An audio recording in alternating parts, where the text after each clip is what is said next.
All right, let's take a look now and see how it's going.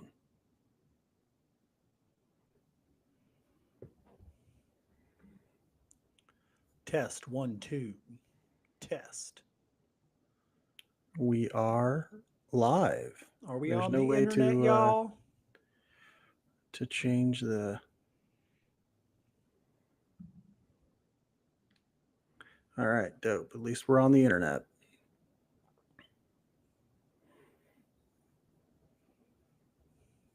It's laggy, like we're far behind. I just want to go in there so I can read, see if people, comments and stuff. Anybody got a comment? Throw it our way. You can look Question. in the chat. If you open the chat, they should show up in there. Drew says it's working. Thank you so much, Drew. Appreciate it. That's great. We'll do like a full intro here in a second, but feel free to throw into the chat whatever comments, questions. I think there's only a couple people in here right now, or maybe just one. I don't know. But up, we Drew? are going to go live for the entirety of tonight, so hopefully that goes well. All right. Give us just a second to square away everything.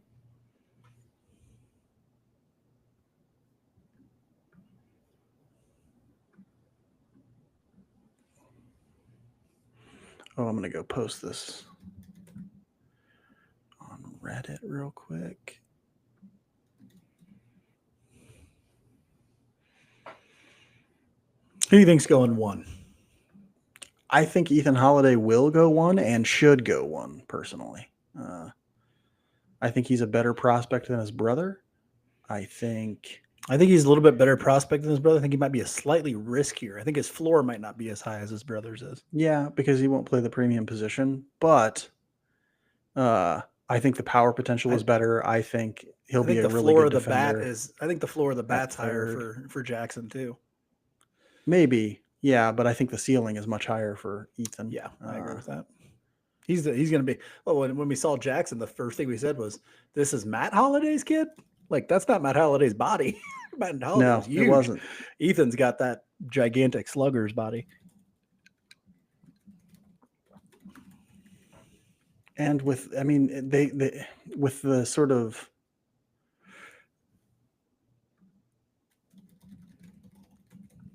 with the weakness of this draft, I just don't know how you're going to find a better prospect than him at 1-1, right? Like, yeah.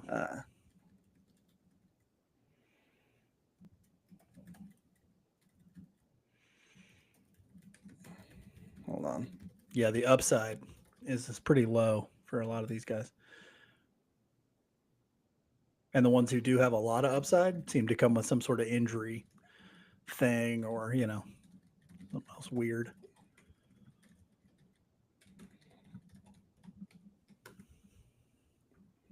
All right, there we go. All right, let's kick this sucker off. Kicking it off, boss. Welcome back to Royals Weekly. I am your host, Marcus Mead, and joining with me, as always, the inventor of parachute pants, my brother Mike. Okay, if I'm not mistaken, I've already been the inventor of hammer pants. So aren't those the same thing?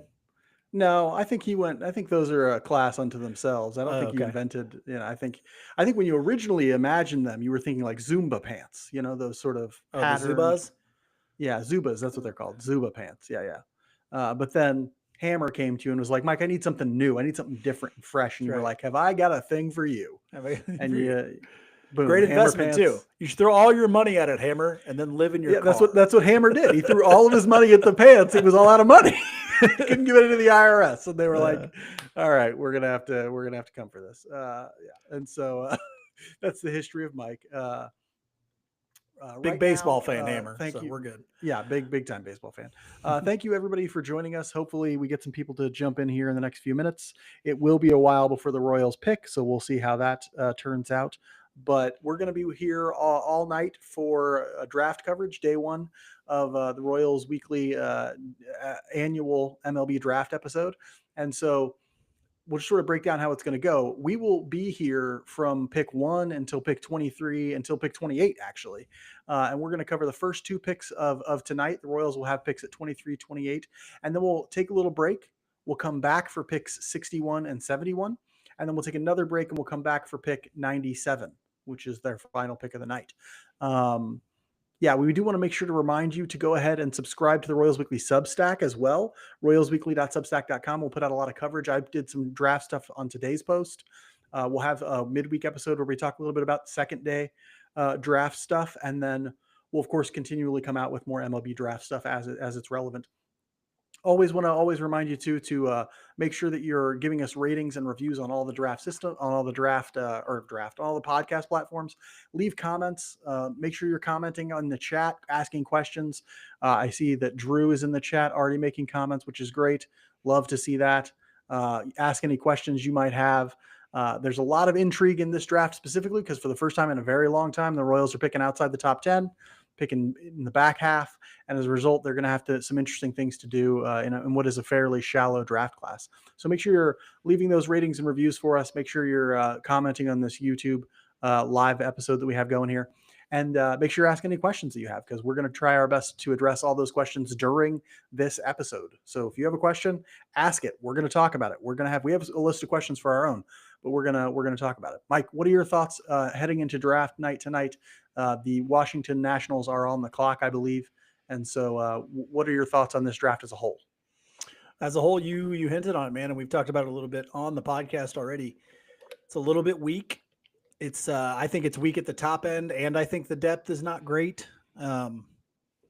But it's in every Major League Baseball draft that you get, there's going to be guys out there that can help your organization and help your team in the future.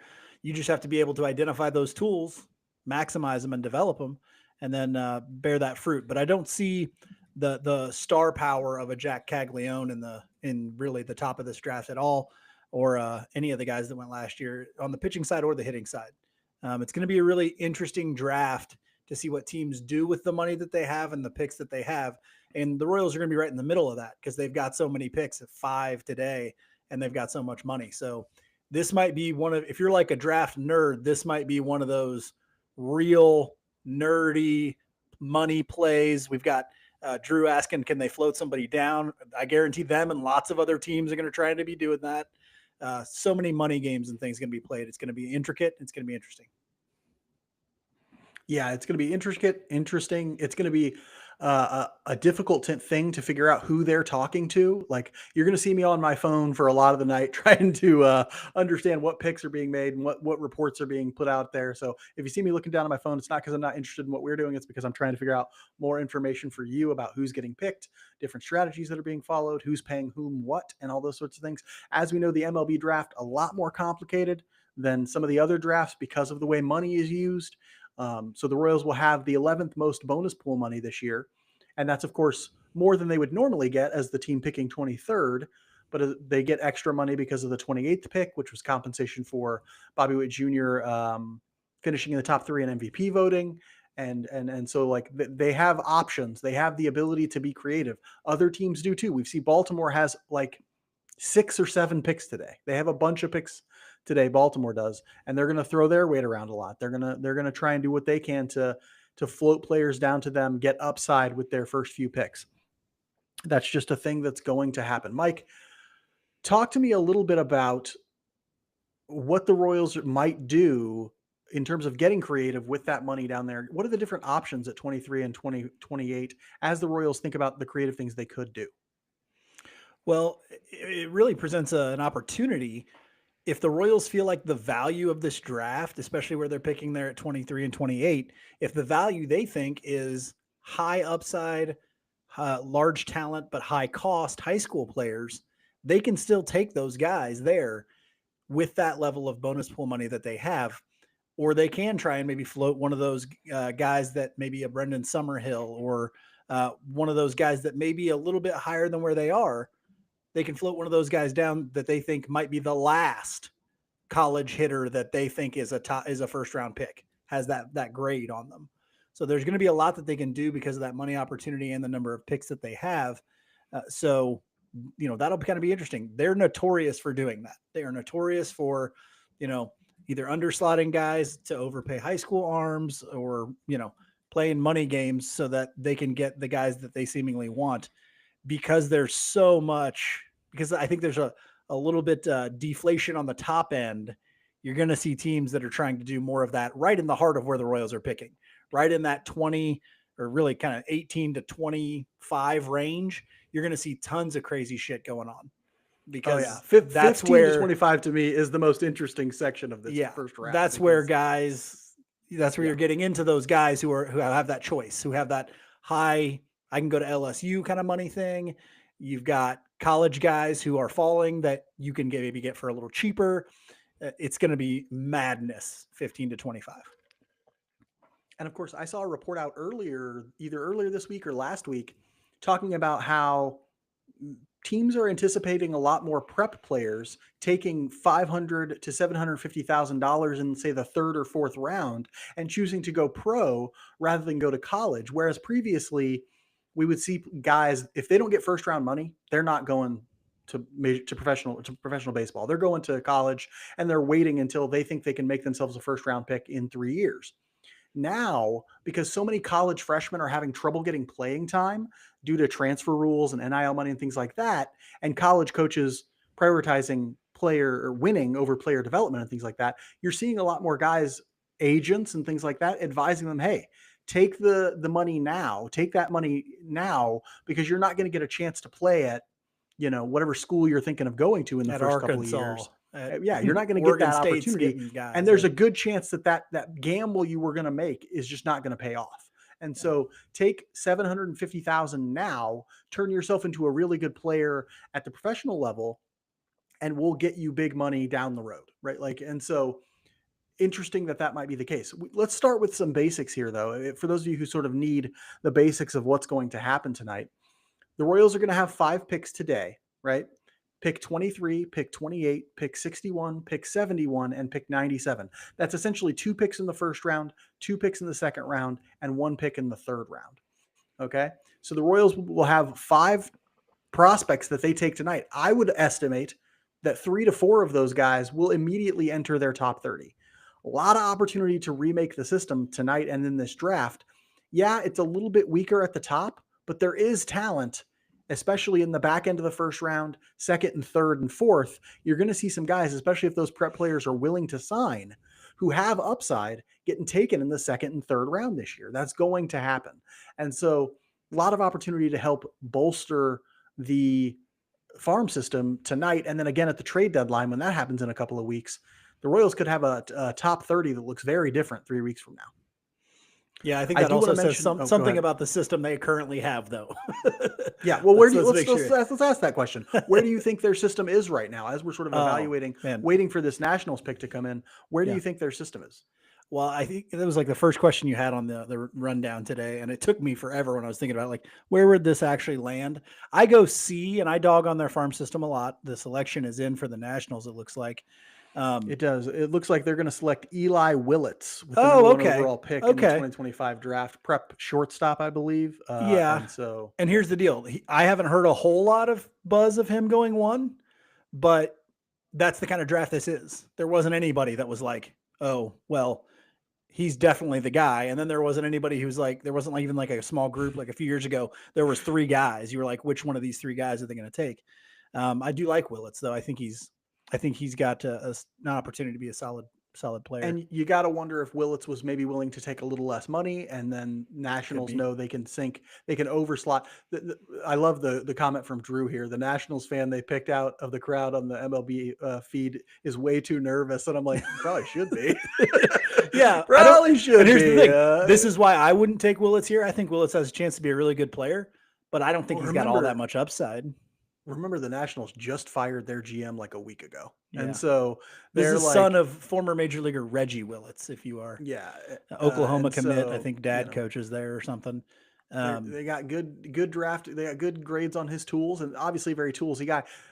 I'm of the mind, I'm the type of person who's like, if there's no clear number 1 here, then take the guy you can get the cheapest, right? Like if Willits is just in there with a bunch of other guys in your mind, if it's like Willits and Holiday and a bunch of these, even like Steele and a bunch of these other sort of prep shortstops are your sort of top tier, but there's no clear guy at the top of that list, take the cheapest guy, right? Like, because, and I'm going to bring this up I guess I'll bring it up now because it's been gnawing at me. I've just heard a lot of people dog on the Frank Mazzucato pick in Royals sort of lore. They're like, oh, terrible pick, he's a bust. Why would you spend that? And I'm like, you're all forgetting that pick is what got you Carter Jensen, who was a top 100 prospect and who showed out at the Futures game. If you heard the reports of batting practice at the Futures game, put 10 balls out during batting practice as a catcher, right? Like, you can't dog on the He's Frank already got like Mazzucato 6 pick. home runs in AAA too, doesn't he? Yeah, he's killing it in AAA. He's 21 years old, right? Like, and so you can't dog on the Frank Mazzucato pick unless you also want to dog on the Carter Jensen pick. The Frank Mazzucato pick was a big underslot, and I hear a bunch of people being like, "Don't play money games." Just sometimes playing money games works out really well. It got the Royals a top 100 prospect in Carter Jensen.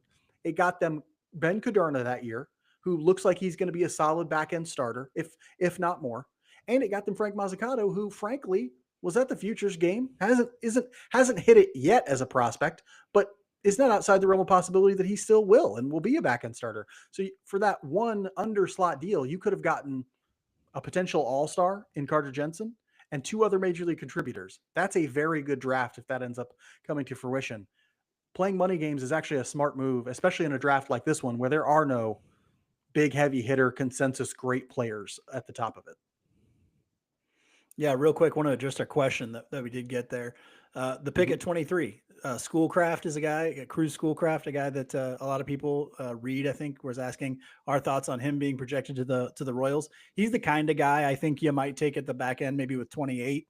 But he's a guy I do like in that college crop of pitchers specifically. And I don't love the high school pitchers. And I don't love the high school pitching class overall. I really like the high school hitting class. But he is one of the ones I like. For those of you who don't know, he's just an absolute tower of a human being. He's like 6'7" or something like that. He smooth athletic delivery though for a guy that's that kind of gangly. He's a thin guy, long kind of whippy action, good fastball. Probably a little bit more advanced control or command than what you usually see from a high school lefty as well. So he's a guy that I like, but he's got a long way to go still with the secondaries as well. And when he gets out and is playing against some of that, but he's committed to Tennessee, one of the best kind of pitching factories that you're going to see. So I imagine it'll take some money to get him here. But yeah, I wouldn't be upset at all with Schoolcraft. Yeah, wouldn't hate that at 23 or 28. The reason he's getting mocked to the Royals a lot is the reputation of Brian Bridges. Brian Bridges has a reputation as loving prep arms, loving prep pitchers. And so I don't know if there are a couple guys who have been mocked to the Royals a lot, some of whom I like. Mike, let's talk a little bit about that. It might be on the rundown as a question. We've seen a few guys mocked to the Royals consistently. Schoolcraft is the most mocked to the Royals. We've also seen Gage Wood mocked to the Royals a number of times. I've seen that more than once. If you don't know who Gage Wood is, he's a 6 foot tall right-handed pitcher out of the University of Arkansas. Famously, I think, didn't he throw a no-hitter during the College World Series? Threw a no-hitter, almost a perfect game. He hit almost one guy, and that was it. Yeah. And so very talented guy, has some injury concern, not a large pitcher, although what is in vogue right now is the short guy with fastball that has a ton of carry. That's sort of like the in vogue thing. So I've seen those two quite a bit. I've seen Josh Hammond, although I think now people are starting to think he might go higher than the Royals. And so, the Angels pick is in. I'm sure it's been announced. Tyler Bremner. Somebody on Twitter. Sorry. Tyler Bremner. Okay. Did not see he was another guy I either. liked. Alex Duvall, who was supposed to join us tonight, but is essentially stuck in travel hell, missing flights and all that sort of stuff, was real high on Bremner. And I was actually hopeful that he might make it all the way down to 23. If that gives you a sense of how uncertain the top half of this draft is, Bremner, it was sort of thought of as a mid first round guy, but he's getting taken second by the Angels. That's not crazy, right? It's just that a lot of these teams are going to want to play money games. A lot of these teams, there is no consensus top 10 right now. Look, his family didn't even think he was going second. Look at that. Yeah. Everybody's like, huh? Yeah. What? Yeah. Cool. You don't have a third pitch. No, I like Bremner a lot. I would have loved it if he would have made it down to 23, honestly. A fastball changeup guy. They got, great grades on his fastball, a lot of carry, a lot of he's got kind of a whippy action that I like. Yeah, really good in terms of those things. Did not face top-notch competition, obviously, but I think there's a lot of room for improvement there, and I thought he would be a perfect fit for the Royals pitching development system because, you know, the thing that he is missing is like a really good breaking pitch.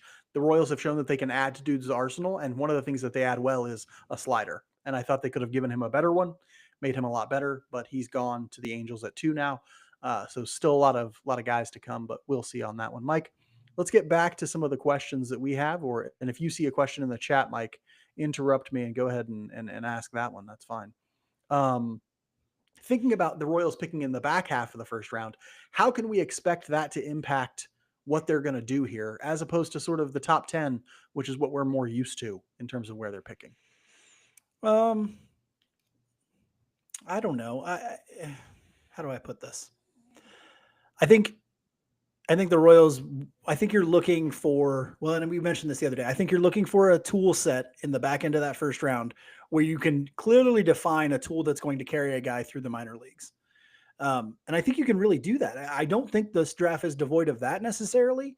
I just think every guy where you're like, oh, yeah, I really like this, you equally dislike something else about them. Mm-hmm. Like, oh, I really like the bat, but boy, he's a terrible athlete. There's Yeah. a lot of high school guys like that. You just described Devin Taylor, big hitter out of Indiana. Yeah, that guy. And Love some of the offensive thing, but cannot play defense. Yeah, and not just athleticism is defense, like great. not going to help you on the bases either. Not going to, Nope. And so it's always like something like that. Or I really like this guy's power tool, but he can't. He swings and misses inside the strike zone a ton. Like there's just the flaws seem to be a lot bigger on a lot of those guys in that 15 to 25 or 15 to 30 range, where this year than what we're used to seeing. And lately, anyway, there's kind of been that college hitter hook to hang your hat on in these drafts, where it's like, okay, well, we're going to have a lot of information on these college hitters, and there's a large crop that are at least solid type of prospects coming out. This draft doesn't have that. To me, and I know this is one of your questions in the outline, to me, though, high school hitters are the premier kind of stars of this draft, and there's just so much more uncertainty that comes with that. And so I always like a good high school hitter or a good college hitter heavy draft, because it's like, okay, at least I know I have a lot more information about this guy. I don't see that this year. That security doesn't feel like it's there at 15 to 30. Yeah, and I think Jade just brought this up, that Jade mentions in the chat that she would love a college hitter, someone closer to ready. And I think a lot of people in the Royals fan base would love that. The problem is that is not something that this class has much of.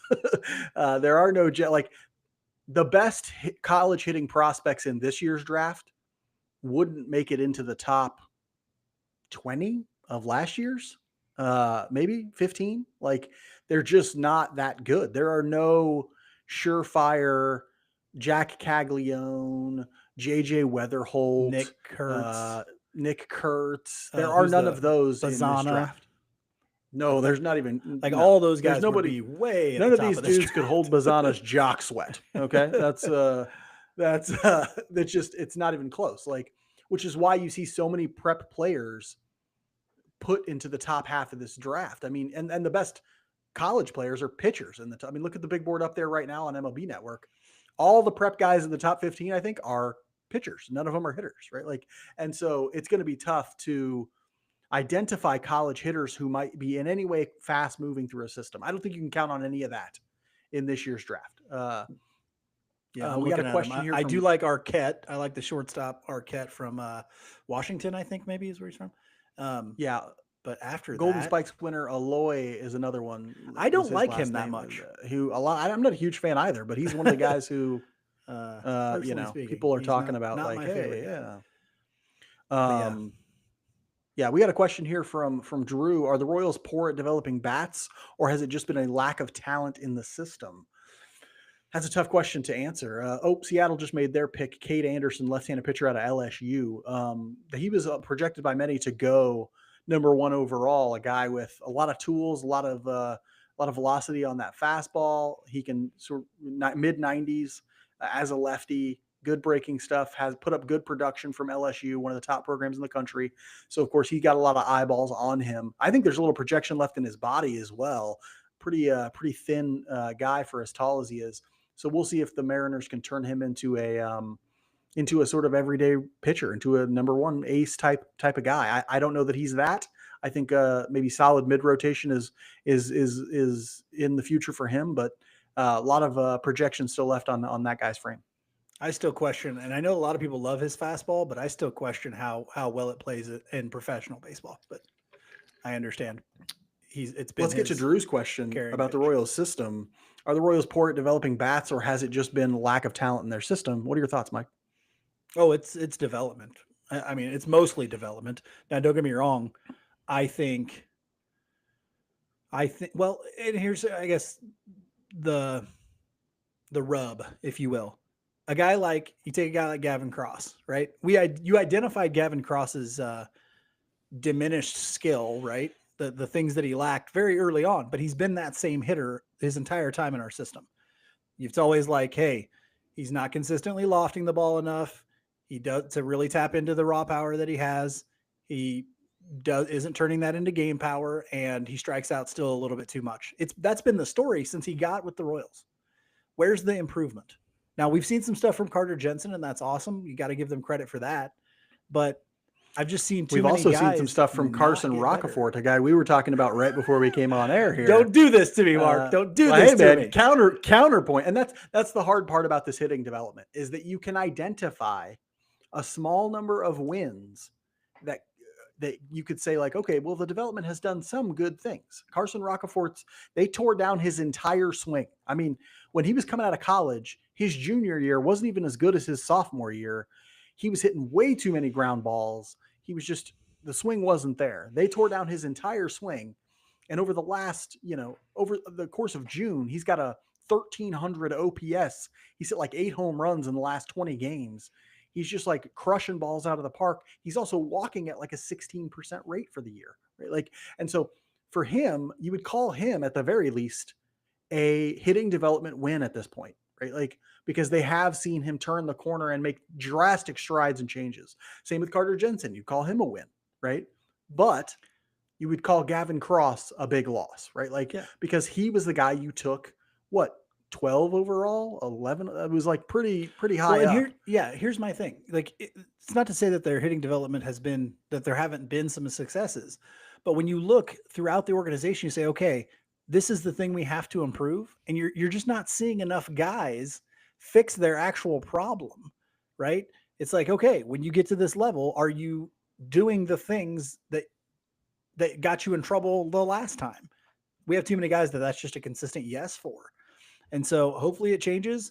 And sometimes it's a marriage thing. It's like we were never drafting guys. It takes a little time because we were never drafting guys that fit into this hitting development system and the approach that they like to take to develop guys.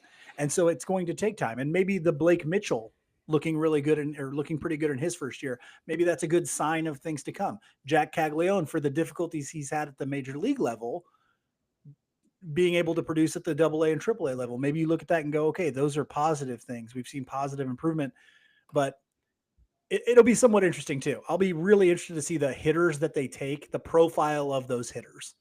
Are they taking the same profile that they've been taking, which is bat to ball, swinging at everything? Approach doesn't really matter because as long as he can put the ball in play, he's going to be our guy. Or is it going to be more of we're going to take guys that have an approach and we will try to increase their bat speed. We will try to, increase fix their launch angle or, make them more productive power producers. I'll be very interested to see that profile because we've seen the pitching profile change in the draft. What's the hitting profile going to change to?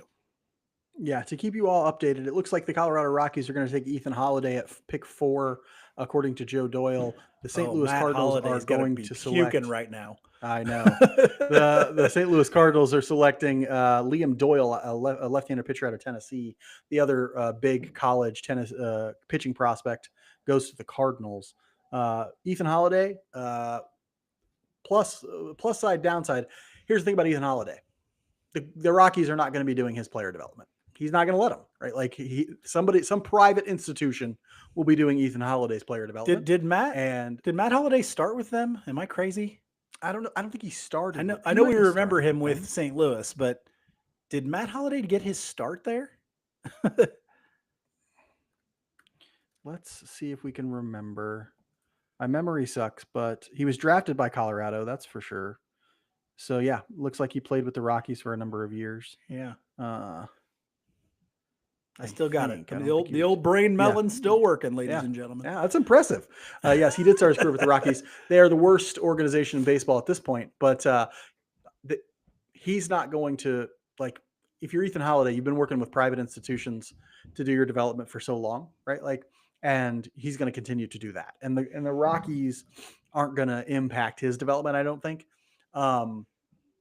He will get a chance to hit in Coors Field, though, which is going to be nice for him. Yeah, that's going to be nice for him. Yeah. That's nice. Liam Doyle, left-handed pitcher out of Tennessee.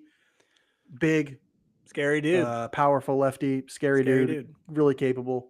There's some reliever risk there on that guy. He is. But this is right where everybody sort of thought he would go, maybe a little higher than some people thought he would go. But guy who, let me pull him up real quick. Oh man, I didn't realize St. Louis was pitching right after the Rockies. Do you think Matt Holiday wanted him to go to St. Louis? I think he would be much happier in terms of his development if he had gone to St. Louis. I think, obviously Holiday has more of an established relationship probably with the Cardinals, but nope, he's going to Colorado to be a part of that excellent organization. Liam Doyle, 21-year-old lefty, 6'2", 220, big guy, powerful fastball. Not a super powerful fastball, but he does have a ton of carry. A guy with 60 or 75 grade fastball, 55 grade slider, cutter, splitter, huge arsenal from this guy. Hopefully the Cardinals, they have a sort of a notorious reputation for pitchers that's not great. Hopefully they get a little bit more new age in their thinking when it comes to pitching development. They're old school when it comes to developing pitchers. They're real old school. They're like, we want guys to put balls on the ground and stuff like that. Towel drills, everybody. Yeah. Liam Doyle is going to be more of a, let my fastball carry at the top of the zone. Let me strike guys out with this splitter, stuff like that. So we'll see if the Cardinals want to sort of come up to the 21st century here, developing pitchers. Mike, let's talk a little bit more about the Royals as we sort of think about, you mentioned earlier that you don't love the high school pitching class here. You said you do like the high school hitters. How do you see, what sort of area of players are you most interested in this draft? Yeah, those kind of high upside high school guys. I think the crappy thing is, for me, there's like certain pockets of the draft, and I don't know that these guys are the best, I guess you would say, that are most valuable for this. And I think the Royals are kind of going to just be on the beginning of that cusp, where you're starting to look at some high upside high school guys that are still, slated to go to big time programs and things like that. And so I think you do have to be choosy. I think you really have to pick your spots for those guys. But at 23 and 28, I expect at least one, if not both of those guys to be high school hitters. Yeah, I think for me, high school hitting class is my favorite. I'm actually higher on the high school pitchers than you are. I think there's a couple of guys beyond Schoolcraft too, who are potentially interesting high school arms to look at. I'm thinking about guys like, who are these guys? I got to remind myself of names all the time. Guys like, where are those high school pitchers I like? A tall Appenzeller, I think, is one of them. Oh yeah, but he's a little later. He's probably more. Yeah. Well, I'm 61, 71 range. Oh yeah, probably in that range. So I'm happy with him. There's another one. Oh, well, no, he's not. JB Middleton, or no, not. I'm thinking of the college arms, because that was actually a group that I thought was a little underrated. Maybe is the college arms, and I think there's a group of them in that like 40 to 55 or 60 range, where they could possibly get down to 61, that I like. Some college arms that, if you're that low, there's a ding or two on you. You're not a shining star or anything, but there's some guys down there that I think can be really helpful. You and I have talked about the Russell kid from Tennessee AJ Russell. Mm-hmm. Yeah, like now him. he's maybe even a little further down. I love him. He's one of my I realize the injury history's there, but I definitely take a hard look at him. But JB Middleton's a right-handed pitcher that out of Southern Miss, I think. Yeah, Southern Miss, who interests me a lot. A guy with a really good fastball, really good slider, has definitely some feel for pitching. He's got a lot of carry on the fastball. He's not a huge guy, and he's been very good at getting swing and miss inside the zone this year. He's limited the walk rate. The walk rate was kind of bad last year, though, so people are wondering how that will go as he enters into professional baseball. Is he still going to be able to throw pitches in the strike zone that people swing and miss at? So, but I like Middleton quite a bit as one of those college arms. But there's just there's a plethora of them, and I'm like, oh, that guy. I like that characteristic in that guy. Anthony Ayenson out of LSU is another guy. Very interesting to me. Well, I liked Bremner as a college pitcher quite a bit. I do not like a couple guys who are frequently getting mocked to the Royals in Gage Wood and Riley Quick. Two guys who I'm just not sold on their ability. I'm not sold on Quick. I like stay healthy. That's a big one. Stay healthy. The thing I don't like about Gage Wood, and this lends it to the health, is I don't love his pitching mechanics. I don't love the way he brings the ball back. He doesn't look like he's going to establish. No, I don't either. That he's got a long arm delivery that's like it looks like it hurts back here in a way that's like, what are you doing with this back here? It reminds me of the old Tommy Mansky videos where they're like, whoa. Oh, it looks just like that. It looks like he watched those it looked like religiously taught him, hey, this is how you throw a baseball. Yeah. And what's wild is it's going to create command issues. It's going to create health issues. It might help him feel like he's generating more velocity, but it's not helping those other two aspects, which are going to be problematic elements of his game. And so I don't like him. I don't like Riley Quick. I think there's too many red flags and too much downside risk to a Riley Quick. And yet those are the two guys I see mocked, the two college pitchers I see mocked to the Royals most often. My thing with Riley Quick is I just feel like he's the kind of guy you can get later. You can get everywhere. 61. You get him in the third round, no problem. There are three dudes just like Riley Quick who are going to get taken in the third round. That's exactly what's going to happen, right? And so it makes no sense to take him at 23 or 28. If they want to take him with 97, I'd be okay with that, but he's not going to be there for 97. Yeah. And but look at some of these other college pitchers. They're in that 30 or 35 to 40 range. I think there's some guys, not Quick, but I like some of these other guys. I don't love Zach Root. I think he's okay. I wouldn't hate that. Jack Bauer's he's a high school guy, but he's just interesting because he throws a million. He's a lefty that throws he was extremely hard. He's around that area too, but he's he's a high school guy. No word yet. I haven't seen anybody yet on who I'm looking at mostly Joe Doyle because he seems to be the one who has him first. The Pirates are going to take Corona right-handed pitcher Seth Hernandez. He's a prep righty, I believe. Flamethrower for a flamethrower high school kid, which most of the top end guys are for the prep guys. MLB Pipeline has him third overall with a 70 grade on his fastball, 60 grade curveball, 55 grade slider, and a 60 grade changeup. So he's got a big arsenal for a high school guy. Mostly you don't see them use 4 pitches in the high school ranks. You see them mostly use 2 or 3. And then you develop a third one or a fourth one at the professional level if they get drafted.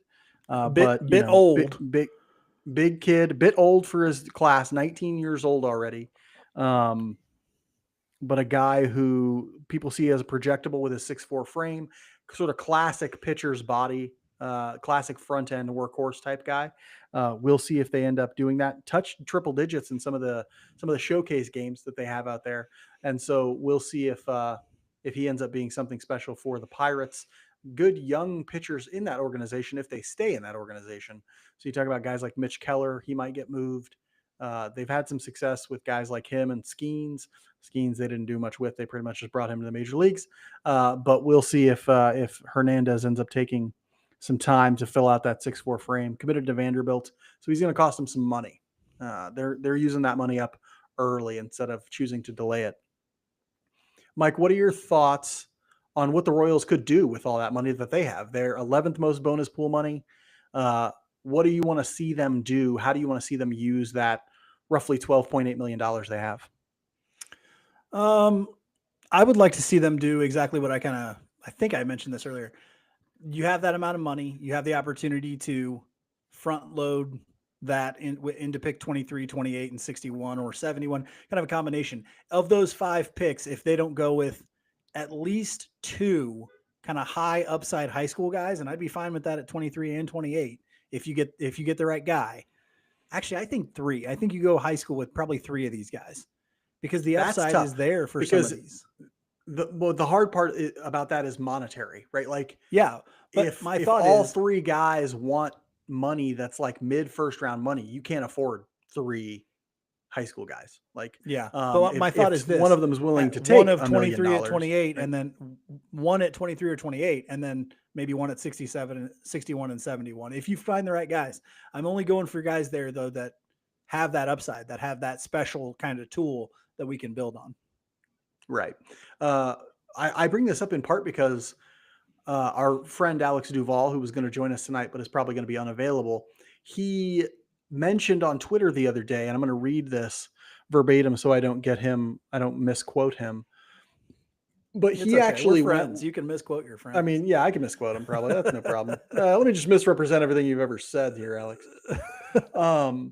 He went ahead and put out an interesting draft strategy. I thought he might be more down on the let's go prep players early this year, boat, but he's actually not. And I'll read to you this sort of thread that he put out the other day. It says, college may be the way to go early, despite the temptation to take a run on prep stars. There is more depth in this class than I originally gave credit.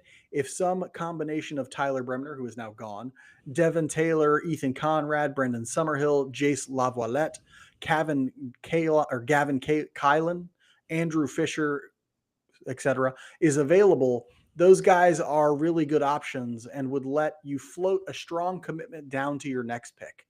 College early allows you to get your next David Shields, Carter Jensen later in the draft. If you go prep early, it's going to be expensive and leave you with Steven Zobak at best later on. I was all in on prep guys early in the week, early a week ago, but the more I dig in, the more I think you just take the best college guys available at 23 and 28 and then spend later. That was sort of what he said about how he might try to utilize all that draft pool money and strategically spend and pick guys. I'm of the mind that you need to get at least one high upside prep player with those first 2 picks. Okay. You don't have to do it, both of them. You could take a Devin Taylor, who's an outfielder, probably out of Indiana, all hit, no defense, no athleticism really. But a guy with a lot of power, good approach, good hit tool, all offense kind of player. I'm okay if you want to take somebody like that with 23 or 28 and then go Crew Schoolcraft, go, who's the third baseman? Xavier Nayans. Or Xavier Nayans, but who's the other guy? No, it starts with an M. Not Hammond. Yeah, Hammond. Sorry, it doesn't start with an Hammond. Yeah. Josh Hammond with, some of these prep shortstops or something like that. I would be fine if you wanted to take one of them, 23, 28, and then you get a Jace Lavalette, a Devin Taylor, a Brendan Summerhill, one of those kind of guys with your other pick, right? I'd be happy with that if that's the route that they want to go. Yeah. I mean, Alex seems to always do the outside the box thinking on the draft. And after we talk about it, I'm usually like, that's not a bad idea. I don't hate that idea, but it really has to be the 2 right guys. Because once you get down to 23 and 28, just from what I'm looking at, the college bat have just thinned out tremendously. I don't hate Brendan Summerhill, and I understand why Lavalette. I like him, although I've cooled a little bit on him. So is everybody else. Yeah, that's why he's going to be there. But I don't that's like Ike Irish a lot either. Of this, I do not. I don't want Ike Irish at all at 23, 28. I see him moving up boards or whatever. No, thank you. I don't want him. Right. Like, honestly, I don't love who's the guy, is it Devin Taylor? I don't love him either. The floor for him is so low because if he doesn't hit, that's just it. He's got to be a superstar offensively. But I will say it all depends on who falls to the Royals, right? Like, I'm surprised he likes Kylan. Gavin if Kylan's I'm really surprised he likes Kylan. I don't want Kylan either. And so there are other guys like Ethan Conrad. I don't want Ethan Conrad because this is the first time, and it might be because the Royals are picking outside the top 10 for the first time, where there are a significant number of players I don't want them to take, right? I don't want them to take Ethan Conrad because of the huge approach issues. I don't want them to take Kylan because I see it not that much ceiling for him, right? Like I don't want them to take a series of other guys for ceiling reasons or other reasons. Are there, let me ask you two questions. I'll start with, who do you think might fall to them in this draft that you would be excited for them to take? Summerhill was the guy I was kind of hoping for. He's the one kind of college bat that I think the floor is, he's the one that I think has a pretty high floor, but also has a pretty high ceiling. And that's what I mean, that's the sweet spot there. He's battled some injury stuff that I think has kind of tamped down some production, but he's a good athlete. He's a good athlete. I think he's going to be able to play center field. And then because of that, even if the power doesn't develop into game power that you want, you still have a guy who has a solid approach, plays a good defense, at least a solid defense in center field, and can hit for doubles power at least, and still going to hit you probably 10. He's not going to hit you 15 or 20, but I think Summerhill is still projectable even as a college bat a little bit. And so that's why I like him, plus the athleticism. See, he's the guy I would, if we're like, hey, who do we really hope gets down to 23? It's Brendan Summerhill for me. Yeah, the report out from Joe Doyle that the Marlins are taking Ava Arquette. Oh, see, he's one of the guys I did like. The high school ones I did like. Oregon, or where is he out of? I think Oregon State. For some reason, I thought it was Washington. Oregon State, yes. He's not a high school guy. He's a college guy. He's a college guy, yeah. A lot of people think he has a chance to stay at short. I think he probably moves to third. But I think so too. But I love the bat. I really do. For a guy as long and tall as him, I think the swing is pretty compact. So he's a guy that I would have definitely, obviously he's probably a little too good to get down to 23, but he's one of the very few college bats that I was very surprised with. Yeah. And I think if you're the Marlins, you have to choose a route for him. Either he's going to basically stay at the body type he is now, and you're going to trust that he can remain quick enough to play shortstop and be valuable defensively that way. Or you're going to lean into the other route, which is like, we're going to try and put as much muscle as we can on this 6'5" frame.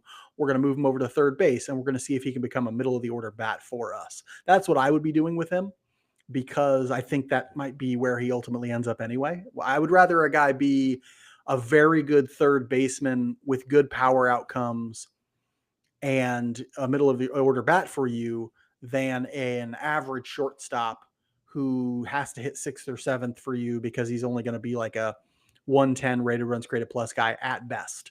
And so I'd steer him in the other direction right away, right? Because I don't think he's going to be elite as a shortstop. And so what's the point, looks like the pick's also in for the Blue Jays as well. We'll see who they're going to take. Whoops. Missed that. Maybe it's in. Yeah, the Blue Jays are going to select left-handed pitcher Jamie Arnold out of Florida State, another college pitcher off the board. I do not remember seeing him in conversations to go this high. He's ranked pretty high. What is he? He's ranked fourth on MLB Pipeline's top 150 or 250. Oh, he is. I just missed him. I just completely missed him. Yeah. Yeah, he's a good pitcher. Not a huge guy. That's the thing. Side. These short pitchers, man. It's a thing that's happening this year. Gage Wood, Jamie Arnold, and both the guys, the LSU and Tennessee, Doyle and what's the other one? I forget his name now. Why am I so bad at names? From Tennessee? Anderson and Doyle. None of them over 6'2". This is not something you would have seen, 5 years ago even? Teams willing to take such short pitchers early in the first round. I think that's a product of guys loving, or I should say, pitching development programs loving the shorter guy who can produce carry on the fastball. They're loving that profile now. And two, I think it also just shows sort of where this draft class is kind of thing. That's what this draft class is offering. That's what they have. And so that's what teams are like, well, we're going to have to take it. teams used to have a lot of injury concerns about guys who are shorter in stature. They sort of saw that as more reliever risk. They saw it as less likely that they would hit velocity numbers that they really liked. Now they're like, it's okay. If you're just going to throw 92 to 94, that's fine, as long as we can get plenty of carry at the top of the zone, similar to Joe Ryan, Chris Bubich and Joe Ryan and those guys, right? Like, question coming in from Reed. What if Laviolette falls down to 23? Do you take the risk? Absolutely. I run to the table probably immediately do. and take it. Yeah, absolutely. Yeah, the swing and miss is a little bit of a concern for me. But gosh, the power, if Here's the thing. He even gets to like a place where he's just, striking out, we talk about this with power guys, 25% is kind of the acceptable amount if you're hitting bombs. And I think he can get to that place, but yeah, that's the tool right there that takes you through. He definitely has it. And if you're looking for a tool at 23, you can do a hell of a lot worse than him. Oh, absolutely. And here's my thing about Jace Laviolette. He did not, I believe. Oh no, he's okay. Teams are worried about, or people are worried about, the swing and miss inside the strike zone.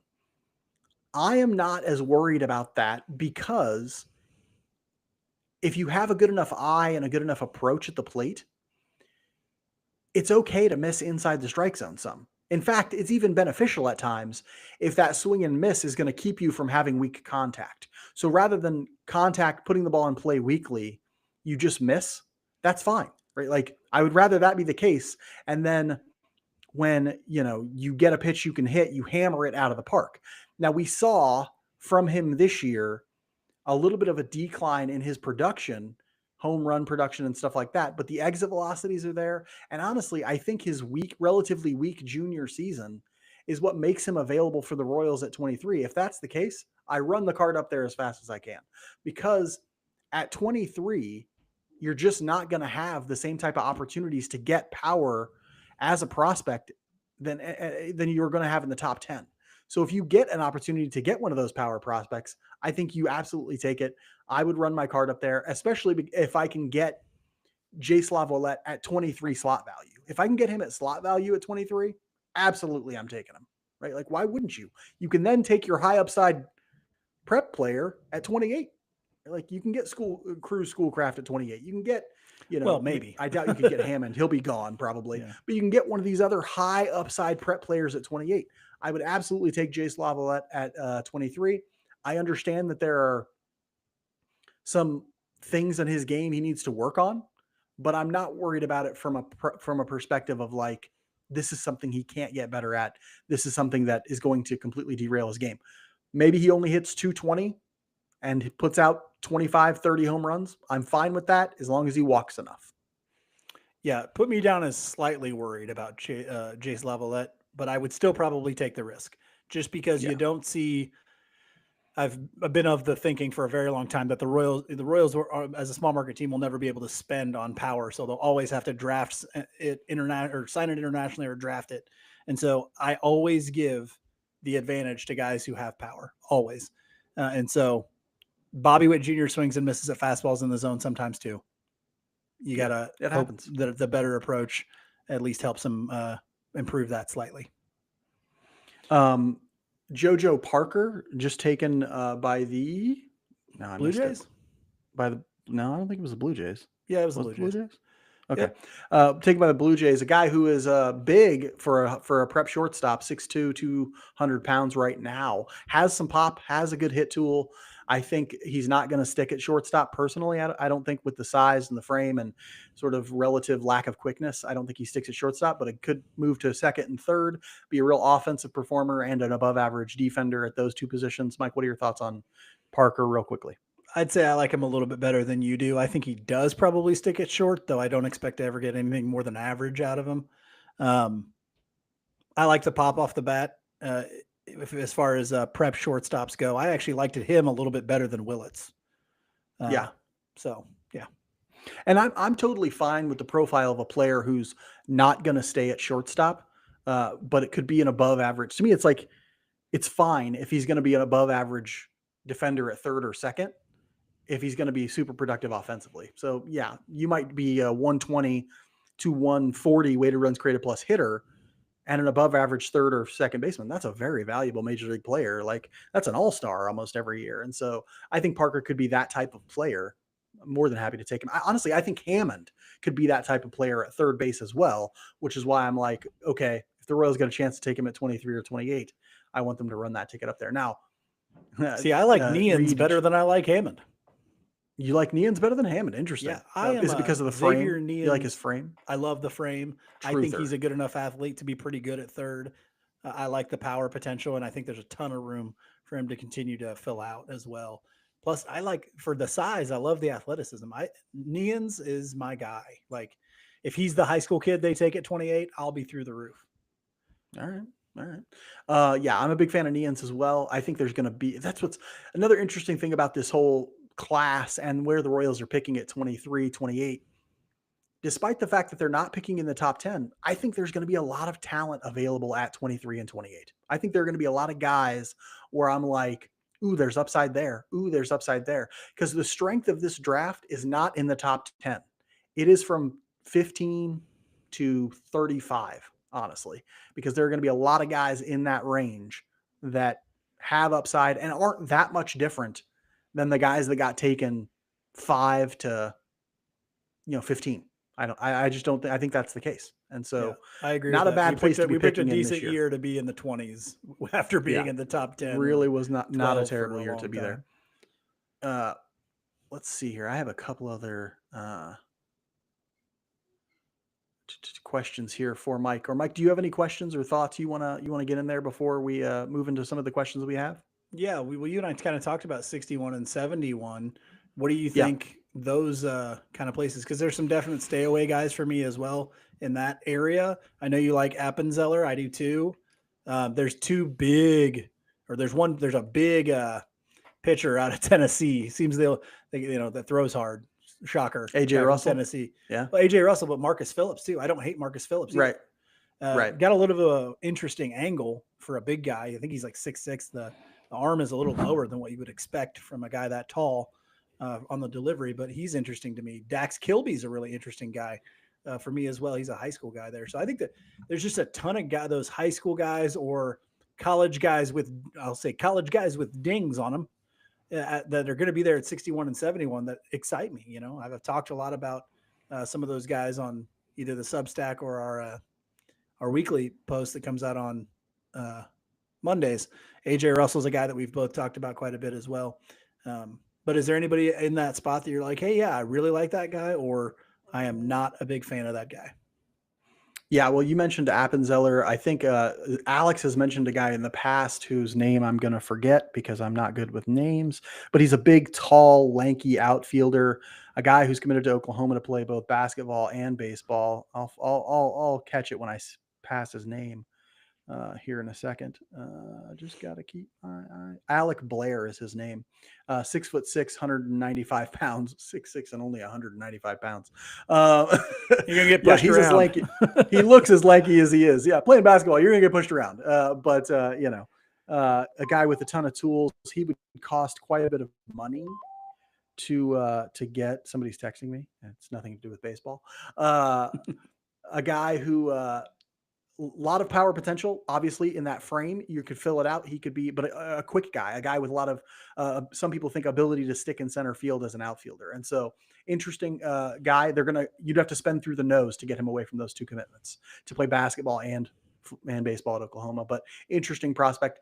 My big guy, the guy I'm sort of my draft crush. I don't know if you would take him at 61 and 71. I would because of the upside here, but his name is Tatum Gray. And he is a 6'4", 220-pound catcher / outfielder. We call him a helium guy. He's an outfielder, young man. Helium guy. Yeah, he's an outfielder in my mind. But they list him as a catcher too. The Royals would never have him catch because he doesn't catch well enough. The bat will just be ahead of the catching ability in my mind. And a guy who is not big on the showcase circuits, and that's why he's a helium guy. They have to kind of see him play for school baseball most of the time. And he's also a helium guy because he went to the MLB Draft Combine and just crushed baseballs. The exit velocities from him were top of the scale. I mean, they were ahead of everybody else. And so a type of guy who can just really put a charge into a baseball, get him playing baseball full time, get him, type player development that he deserves, and let that physicality just play for you. And so I'm a big fan of his. I would take him at 61, 71, or 97, but we'll see if they have the money to do something like that. Don't know what his commit is in terms of baseball, but if you can get him for a little bit over slot as opposed to a lot over slot, that would be great. I think MLB Pipeline has him ranked as the 92nd best prospect. Young for his age, or young for his class too. 17 years old, still won't be 18 till August. And so a guy committed to Oregon right now, but 60 grade power according to MLB Pipeline. I think there could be 30 home runs in his bat, a switch hitter too, which you love to see. And so, yeah, a guy I'm really interested in. The And I don't Reds think have he's just a bad taken athlete Steele either. Hall, It's by the not- way. Yeah. Hold on. The Reds took Steele Hall with the 9th overall pick. I'll just say about him, good athlete, but I'm not in love with the offensive profile of Steele Hall.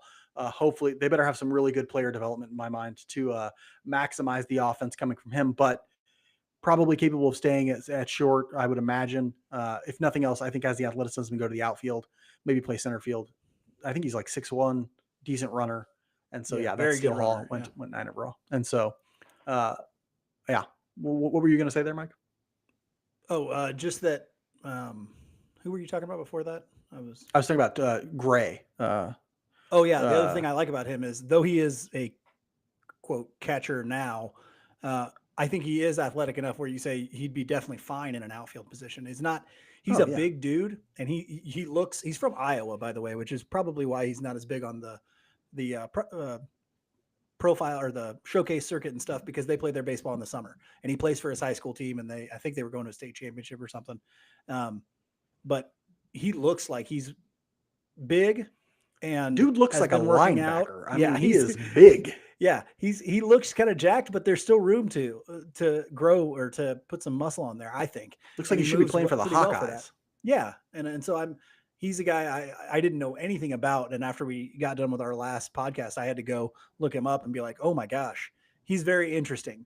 Of course, you're a little scared because he hasn't faced any sort of really good competition, but boy, he looks like he can drive a baseball, and he does it from both sides. So I do think there's some guys there at 61, 71. Yeah. Yeah, I like a lot of guys there. I do, hitting and pitching. I don't like Jaden Fauske if we're going for a guy that like is a high school guy that might be there. He's the kind of high school guy I would probably avoid. Not a great athlete. He's got a strong barrel control, a solid approach maybe, but not. I don't think he's ever going to hit 20 home runs, and I don't think some people have talked about him catching. I don't think he's a catcher either. I don't think he'll play a good outfield. He's just not. The high end doesn't seem to be there for him. So he's a guy that I would kind of avoid in the high school ranks.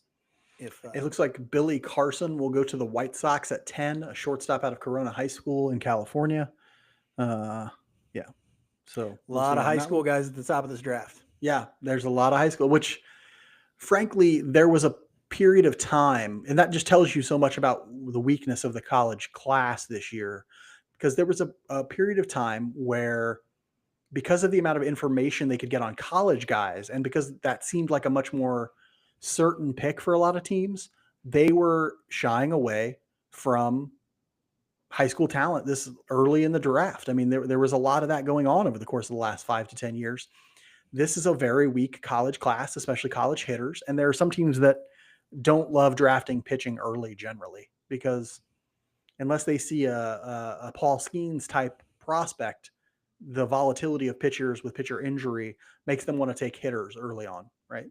And because, also the fact that they can just a lot of teams are like the Royals in their thinking, which is like, we can take pitchers in the second, third, fourth, and fifth rounds and turn them into mid-rotation starters, right? Like, and so because pitching development is so robust relative to hitting development, some guys can hit the ball really hard and some guys can't. And there aren't that many guys that can hit the ball really hard. And so they want to get taken in the top round, in the first round, right? Like, and so a lot of teams have that sort of philosophy, which is like hitting early, pitching later, right? Like, and so as a result, you're going to see a lot of prep guys being taken. Billy Carlson, the latest one, to the White Sox at 10. Mike, do you have any thoughts on Billy Carlson? Do you know Yeah, much he's about going him. into the White Sox system. Poor Billy Carlson. Sorry about Poor Billy Carlson. Sorry, bud. Although, to be frank, I mean, I guess they didn't really develop Teal. They haven't No, they developed just hitters. took him and then put him in Major League Baseball. Right. They haven't developed hitters all that well. Noah Schultz is a great pitching prospect for them, who seems to be doing quite well. Hopefully he can find some of that. Great fielder, Carlson, apparently. Very, very likely to stick at shortstop. In some ways, Carlson is like a low floor selection, or high floor selection, which, shocker, Chris Getz takes a high floor selection at 10. At 10. I think there are people who worry that he'll ever hit enough to be an everyday major league player. Obviously, he'll field enough, but not hugely physically talented. Runs pretty well, but he's not a burner. Obviously, not great power from him. So we'll White see Sox if Carlson just took ends Nick up being... Madrigal again, I think is what you're saying. No, I don't know that that's the case. Remember, Madrigal was coming out of college, was a college at Oregon guy, State, yeah. and he was one of the first guys they ever sent me to scout for Baseball Prospectus. Oh yeah, Nick Madrigal, and I come away from that, and they hated my report because my report was essentially like, I don't see what the big deal is with Nick Madrigal. And they were like, how are you saying all this about Madrigal? You're talking about a lot of other guys. It's like, because I'm not impressed by him. And they were like, oh, that's weird. You're new to this. And I'm like, count it, right? Like, count that. And then Madrigal ends up not being much. But with Carlson, it's going to be about like, can he put muscle on a 6'1" frame? Can he impact the ball hard enough so that he can contribute extra base hits when he gets to the major league level and not just be, Nicky Lopez. Nicky Lopez. Well, Nicky Lopez is like the worst case scenario. I'm thinking of something like Rafael Furcal, who in today's game would not be this type of even player he was. Rafael Furcal was like an above average shortstop, great defender, not a great hitter, but it's like the guy Tim Anderson became. It was like, okay, right. Tim Anderson for some reason cannot hit the ball hard enough to produce anything. Right. But he wasn't a good defender, right? Like Anderson was a bad defender. He was okay, right? Defender. Early in his career, he started making so many errors later in his career that he just wasn't any good. Furcal, in my mind, was a guy who was like great defender, and because or Andrelton Simmons, right? Like if you remember Andrelton Simmons, Carlson's ceiling might be Andrelton Simmons. The problem with that is, do you want that at 10 overall? Like you can get dudes who are great defenders in the second or third round. Like, do you want Andrelton Simmons at 10 overall? In my mind, I don't. I want dudes who can hit the baseball. And so I don't love that pick, but it is from the White Sox, so I really don't care about it. The crazy thing is the A's are on the clock, and they always do some crazy shit. So they do, but it ends up working out. Lately, it's worked out. Jacob Wilson, I thought Nick Kurtz was a terrible pick. I didn't think it was a terrible pick. I think it was a terrible pick. I worried about it because I worry about athleticism like his. I mean, a first base profile only in the first round is tough, right? Like, but I didn't think the power was as good as it is. The Jacob Wilson pick worked out great. And so I can't say anything to the A's because let's wait on that. I thought you said Jamie Arnold already went. I thought he did. No, the A's just took him. Oh, never mind then. I lied. Let's go back and just do a little recap, a draft tracker recap of everybody who's been taken so far. You want me to do it? I got it up. I'll do it. You got it up already? Then go for it. Yeah. With the first overall pick, the Nationals took Eli Willits, the shortstop out of high school in, can't remember, Oklahoma, I think. Oklahoma. The Angels, with the number 2 pick, took Tyler Bremner, the pitcher out of UC Santa Barbara. The Mariners then took Cade Anderson, the left-handed pitcher out of LSU. The Rockies then took Ethan Holiday, the shortstop out of Stillwater, Oklahoma, son of Matt Holiday. The Cardinals then took Liam Doyle, the pitcher out of Tennessee. The Pirates took high school pitcher Seth Hernandez out of Corona Senior High School. The Marlins got Ava Arquette, the shortstop out of Oregon State. Good big shortstop, right-handed bat. The Blue Jays took JoJo Parker, the high school shortstop out of Purvis High School. The Reds then took Steele Hall. Steele Hall is another shortstop out of Hewitt-Trussville High School.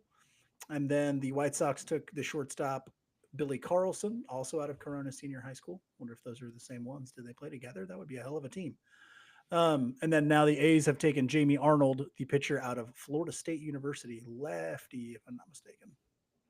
I think so. Yes, Yeah, lefty out of Florida State. Florida If you want State, to know who's more great about pitcher, a lot of strikeouts, not a big guy, and does not really have a third pitch that he's thrown hardly at ever. But the fastball is good, and I believe it's the slider is his other slider, good yeah, offering. fastball slider combo. MLB pipeline gives him 60 grade for the fastball, 65 grade for the slider. But you're right, only a changeup after that, and it's a 50 grade pitch right now. Throws in the lower to mid 90s. That slider goes 82 to 85 and is really good. 41% miss rate on that slider, which is crazy. Anything over 30 is crazy. Drew's saying you fell for some misinformation from Joe Doyle. Sorry, I passed on that misinformation. Joe Doyle, you piece of no. Joe Doyle does a great job. This has to be very, very difficult when things are moving quickly. I'm here just relaying information from other people, and I feel like my brain is all over the place. And so, yeah, wonderful job he's doing. Jamie Arnold looks like another good left-handed pitching prospect. This is from the A's, who have taken mostly hitters lately. And have difficulty developing pitching right now in that organization. And so it looks like maybe they're going to take a crack at getting a college pitcher who can maybe move quickly through their system. Do you have to give him a third pitch? It's not going to work being a 2-pitch pitcher at the major league level or in professional baseball for very long, but we'll see how he ends up doing. Mike, who is left on the draft board? You probably have that up too. Who are the guys you really like who are left? Oh boy, hang on. I do not have that pulled up as of right now, but I can look at it.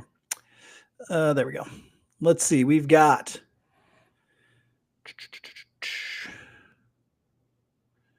Kyson Witherspoon, Ike Irish. Who you do not like. I do not. I'm not a big Ike Irish fan. No, I think he's definitely not a catcher. Yeah, I think the power's okay. I worry about the approach. He's not my kind of guy. Brendan Summerhill is still there. He is my kind of guy. Merrick Houston, the shortstop out of Wake Forest, not really in love with him either. Aloy Wayo. It looks like interesting. It looks like Gavin Feen has been taken by the Texas Rangers. Gavin Feen was one of those high school third base prospects that you and I talked about on the podcast as sort of an option alongside Xavier Nayans. You know, like maybe a lower or a higher floor, lower ceiling guy than Nayans, a guy with a right-handed hitter who maybe doesn't have a ton of power potential like Nayans might, but maybe a good approach, a good hit tool, capable of being a solid third baseman for somebody someday. Yeah, and I think in that episode we talked about I'm not as big on Feen. I would take Nayans over him, but I understand why people would like him. I think the approach is really good. I think he's got talent. It'll be how well can you develop it and what can he do for you defensively? Yeah, he probably ends up being a third baseman, I think, but can you develop the body to give him a little bit more pop in the bat too? Will be a big one. Other guys that I like that are still there, Cruz Schoolcraft is still there. Chase Lavalette, we've mentioned these guys. Gavin Feen just went. Wasn't a huge fan of his, but he's okay. Slater DeBrun is an interesting guy. Love the athleticism. Not too worried about physicality and projection physically. Yeah. He's a guy that some teams might like. He's not short, a big guy. He is not a big man. 5'10". I don't even think I'm 5'10". I'm saying that's big enough. You know, 5'10" is average in my mind. I think it is average, but I tell myself that every night. Keep saying it. He's not a monster out there on the baseball field. Yeah, but I do like the pop that he puts into the ball. I wonder how much it gets. Sometimes I wonder with those shorter guys, especially if they're already all muscled up, how much more are they gonna really be able to add on to increase the exit velocities? I kind of worry about that a little bit, maybe with Slater DeBrun, but he's an interesting player in my book. But yeah, Xavier Nayans is the guy I'm really looking at. Brendan Summerhill, if he falls, would be interesting to me as well. Yeah, those are my dudes. I'm going to go with a couple of guys who are interesting to me, and you missed a few who are still on the board. You mentioned Daniel Pierce. I was kind of skipping around. Daniel Pierce. Oh, okay. Kason Cunningham. Yeah. Here, the guys you mentioned, Brendan Summerhill, I would like. Obviously, Cruz Schoolcraft is still there. Jace Lavalette is still there. I am not a huge Daniel Pierce guy. I just think like, again, he doesn't seem like he's going to pop. The upside isn't there for me on Daniel Pierce. Um, I'm going to mispronounce this name, but Wahiwa Aloy is still there, shortstop at Arkansas, who I believe was the Golden Spikes winner this year. I I'm think you're not right. hugely sold on his upside either. But yeah, still plenty of good, talented guys there. Nayans is still there. Josh Hammond is still there. Although we are seeing, I mean, Fiend going that high to the Rangers is a little bit surprising to me. We're seeing some guys who were projected to maybe a little bit, or who were ranked a little bit later, getting taken higher. And so I don't imagine you can really underslot Fiend a ton because, maybe they can. Maybe they can underslot him. Maybe that's what the Rangers are trying to do. But you're seeing prep guys. I mean, that's the theme of this draft so far is prep players, right? Like, and it's not surprising that it started from pick one. It's not surprising that some of these guys that prep players that people thought were maybe like second half of the first round guys are getting taken higher because teams are like, we see more upside in these guys, even though we also see more faults or defects and red flags. That upside is alluring to us. And so we're taking the upside. That's what teams want to draft in the Major League Baseball draft in the first round. It's not like the NFL where they're like, well, we'll take a guy who looks like a George Karlaftis, who looks like he can be a solid everyday player, but nobody's going to confuse him for a Hall of Famer. Everybody here is looking for upside.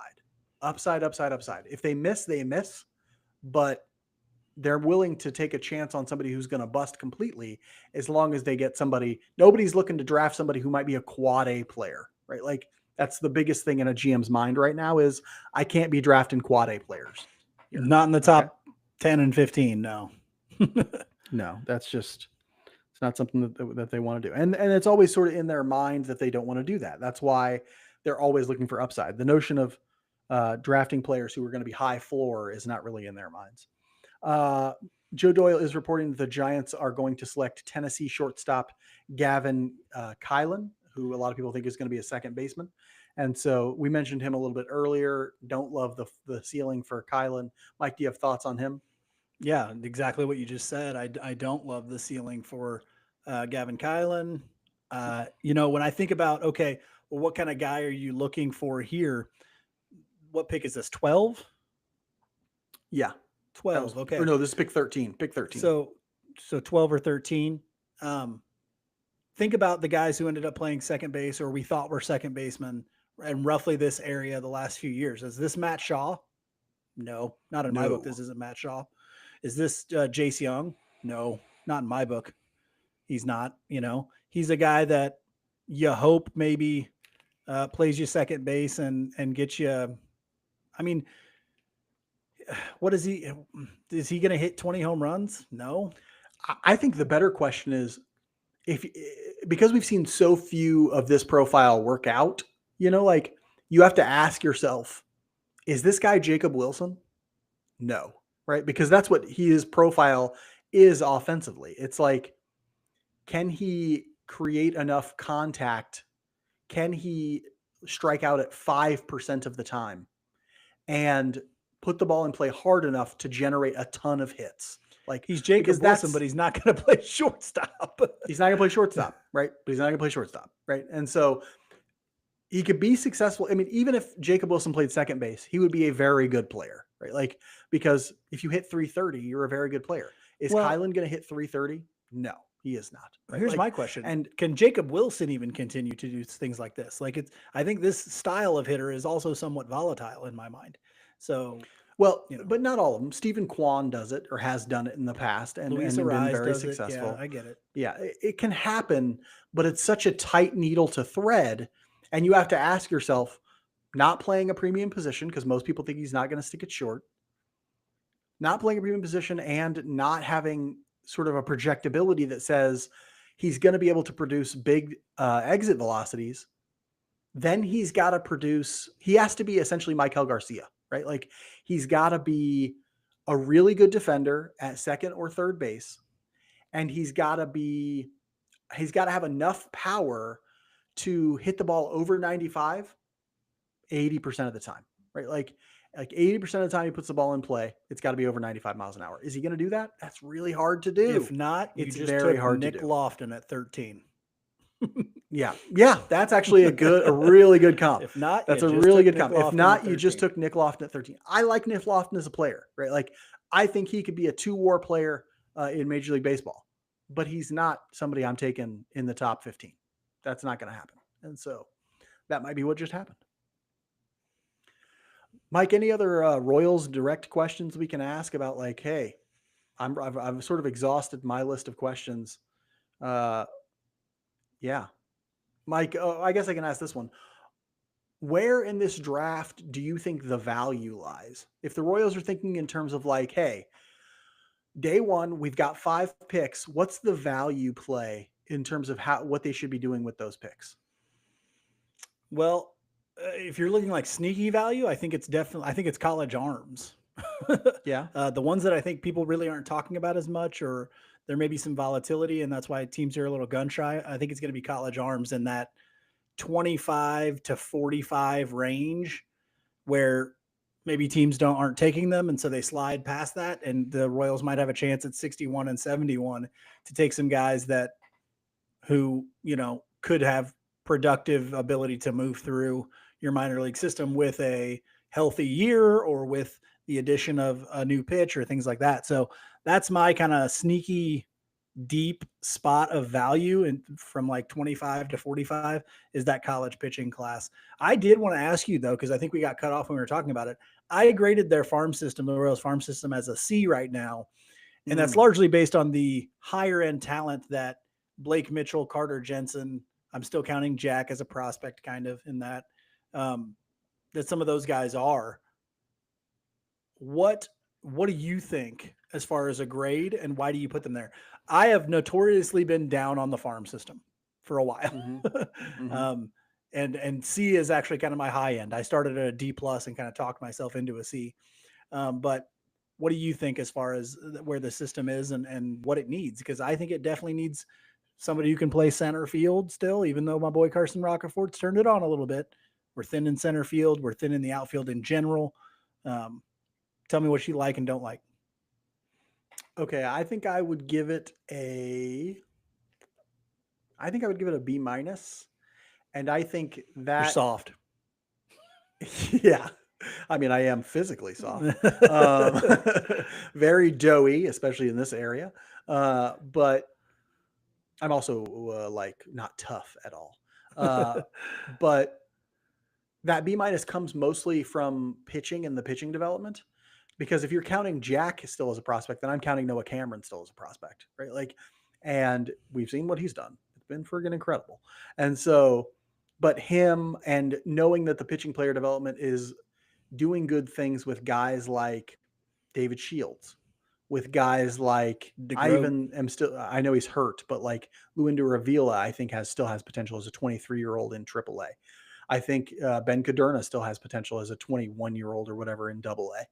I think Steven Zobak just came off the injured list and hasn't pitched great since coming off the injured list, but there's still potential in there. And I'm still intrigued and interested to see what like Hero Wyatt does and some of these guys. And Drew Beam has looked pretty good in his first full professional season.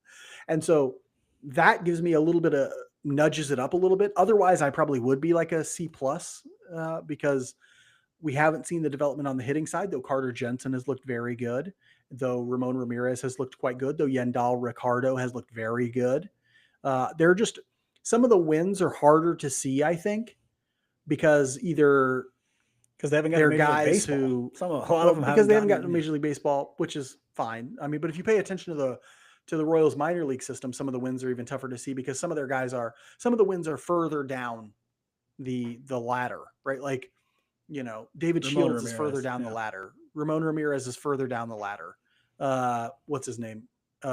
Gonzalez, Asbel, or I forget his first name, is further down the ladder. Yendel Ricardo is further down the ladder. Who's the kid who's 17-year-old who just moved to the complex league and dominated in his first start there? I can't remember his name, but they have a kid who is just like a 17-year-old pitcher who's throwing in the mid 90s, who just made his complex league debut and friggin' had like 8 strikeouts in 4 innings. Like, was dominant in that outing.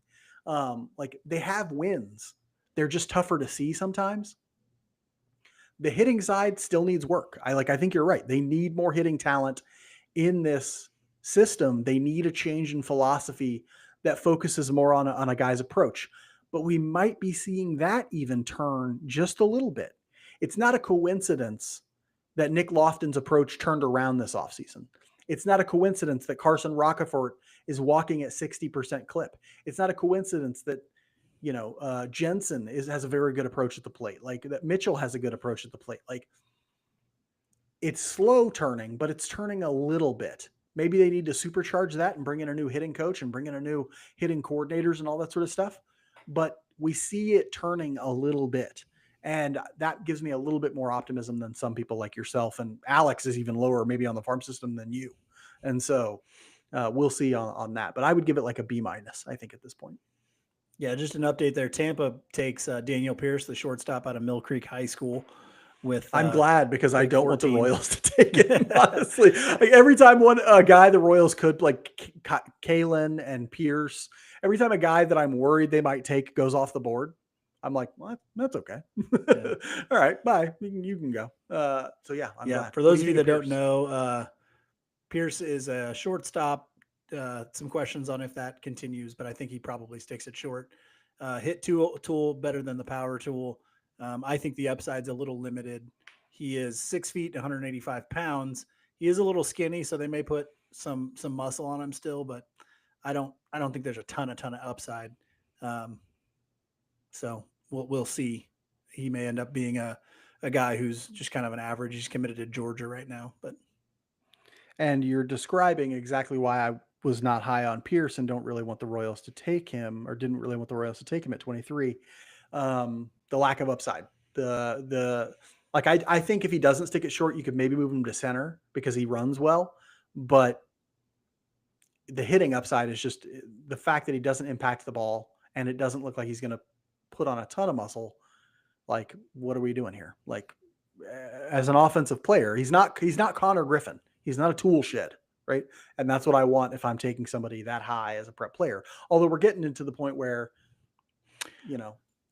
there's such a run on prep players right now. Like, there's still that's my worry. Is Neon's going to get to us? College. Well, there's a lot of college hitting talent. Jace LaVallette, Hammond is another guy, another offense. He's prep. He's another prep player who I'd be happy to get. Like 23. I know we're still 8 picks away, but the Boston pick, it looks like, is in, according to Joe Doyle. And I know he's missed once today, but the Boston Red Sox are going to select Oklahoma right-handed pitcher Kyson Witherspoon with 15 overall. Witherspoon is rated 10th by MLB Pipeline, 6'2", 206 right-hander. Huge arsenal from this guy. Fastball, curveball, slider, cutter, change. Plus pitches for 4 of those 5, according to MLB Pipeline. So a guy with a very sort of broad arsenal. Fastball can get up there into the high 90s occasionally. So looks like he's a little bit of a steal for Boston at 15. They're probably very happy that they're able to get him this far down in the draft. College pitcher. Mike, your thoughts on Witherspoon? I like him. I think he's a solid guy. When you get to see that breaking ball that they're showing right now, really good. I worry about the fastball, the effectiveness of the fastball, not necessarily the velocity, but the effectiveness of the fastball. But I'll always bet on a college pitcher who seems to have a lot of pitchability and already has the pitches in place. Yeah. And he's athletic. Looks like a great athlete. Yeah.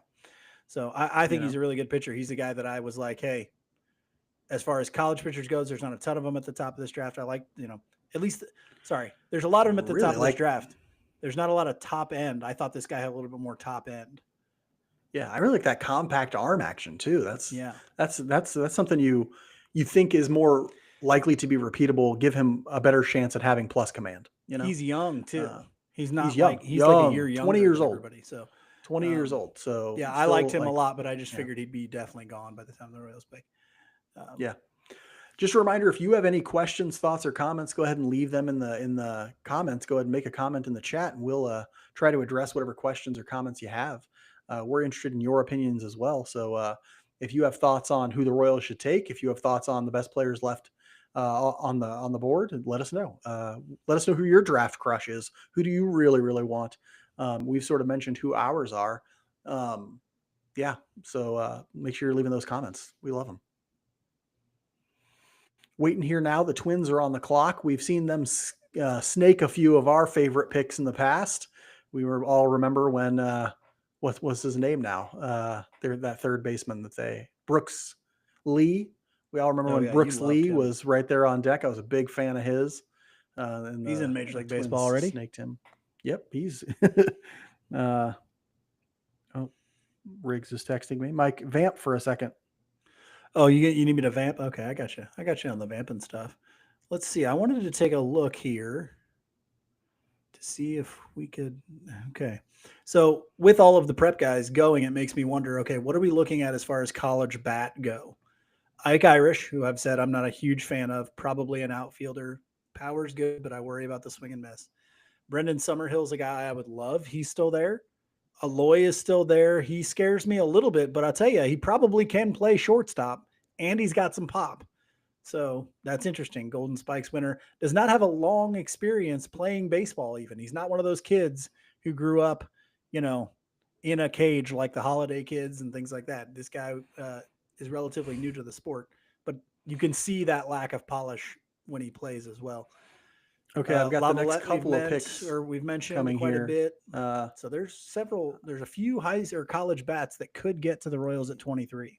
Yes, Reed mentions it here, but Joe Doyle's reporting that the Minnesota Twins are going to select Wake Forest shortstop Merrick Houston with the 16th overall pick. He is also announcing that the Cubs are going to take Ethan Conrad, outfielder from Wake Forest, with the 17th pick. Stoked Completely about that. Okay from this completely guy. Okay if Conrad's off the board. I know you don't like Conrad. I'm not a big fan of Houston either. I think the upside is extremely low there. Though I think the floor is high. I think you got yourself a guy who's going to this guy has got utility player written all over him to me. But hey, he's probably a guy that plays in Major League Baseball, but I'm looking for more upside if I'm the Royals. So you can take those guys off. Cool. Yeah, your best case scenario with Houston is you do give him a little more strength because he does have a fairly big frame. If you can put a little more muscle on him and get him to hit the ball harder. And interestingly, we're saying this stuff about like upside, and upside is for a hitter is almost always determined by their ability to impact the ball. How hard do they hit it? One of the things that we know you can train is bat speed, right? Like, and so if they can, if one of these enterprising teams is like, hey, we're going to get them in, a hitting lab, and we're going to increase their bat speed by 3 miles an hour and get them into the low 70s, then maybe somebody like Houston has a chance to really be an impact bat. But right now, he does not have present power that looks like it's going to be, capable of, heavy offensive production. And so Conrad does have that, but I worry so much about the approach and the swing and miss. And I don't want a guy who is just up there swinging and missing and has a terrible approach. And so I worry about what the Royals could do with that. I don't think they can do anything with that. I think Conrad needs to go to a team like the Cubs who might be able to actually help him with his approach.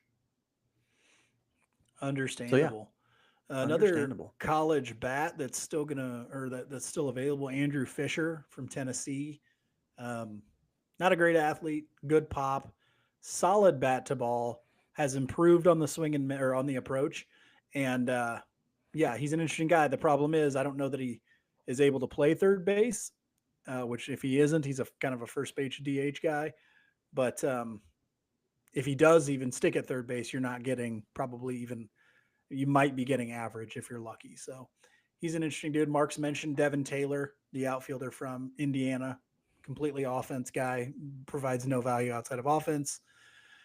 Caden Bodine. Offense is the most important thing. So Caden Bodine's an interesting catching prospect. I think you and I just haven't been talking about catching prospects because the Royals are flush. It's the one thing in their organization they really don't ever have to worry about is catching prospects. Yeah, normally reporting MLB trade rumors this week that teams are calling about a lot of those guys, are calling about their catching talent. So who knows? And if the Royals are thinking of moving some of that catching talent, then fine, draft a catcher. Normally, I would not say make any draft decision based on like what positions you need or think you need or don't need or that sort of stuff. But they have so many catching prospects that I'm like, until you trade some, I'm like a parent who's like, I'm not buying you another one until you use the one you have or something like that. Like I don't know what parents say, but I figure that's it. I'm not like We don't until say they that. move, unless they're going to move some of that catching depth. Don't draft any more catchers because you've got so many in the pipeline. You have one about to reach Major League Baseball in Carter Jensen, and then like 2 years later, you have another first round pick who is going to reach the majors in Blake Mitchell. And so what are you going to do at that point? Like you have to trade one of them, right? Like, and then you have Ramon Ramirez right behind him. And there's other intriguing guys like Young Chung and stuff like that. And it's just, they have so much catching talent and depth that their system can't really do anything with them at this point. And so, yeah, that's the one position I'd encourage them to shy away from. Here's a guy that interests me. College bat, Mason Neville. Tell me about him. Outfielder from Oregon, can play center field, runs pretty well, has good power. 2 years ago, way too much swing and miss. They're over 33% strikeout rate with some pop though. 16 home runs. This year was able to significantly cut down the swing and miss and was able to hit 26 home runs. He tied for the NCAA Division I lead in home runs. Good at hitting fastballs, has struggled on breaking things and off-speed pitches a little bit more. But that's the kind of guy that has the upside that I'm kind of looking for, especially if he can stick in center field, which I think that he can. So, yeah, that's a really, and honestly, that's a great pick. Upside pick. I mean, like you'd be shocked, and maybe the Royals, it would be a great upside pick, and it'd be one that if they made it at 23, maybe they're underslotting him and they're really trying to hit a big home run with the next few, right?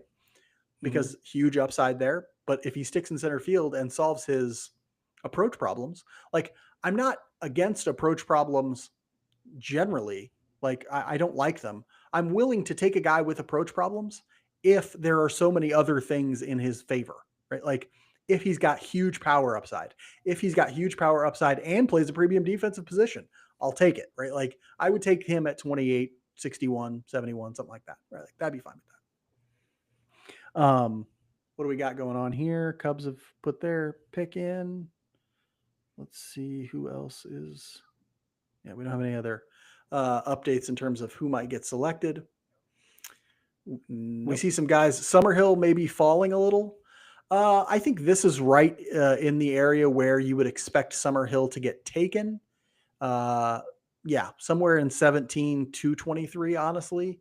Now, obviously, he's not going to get taken at 17 because reports are that the Cubs are going to take Ethan Conrad.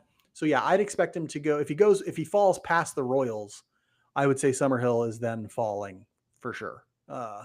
Because, I think a lot of people expected him in the mid first round area. Yeah.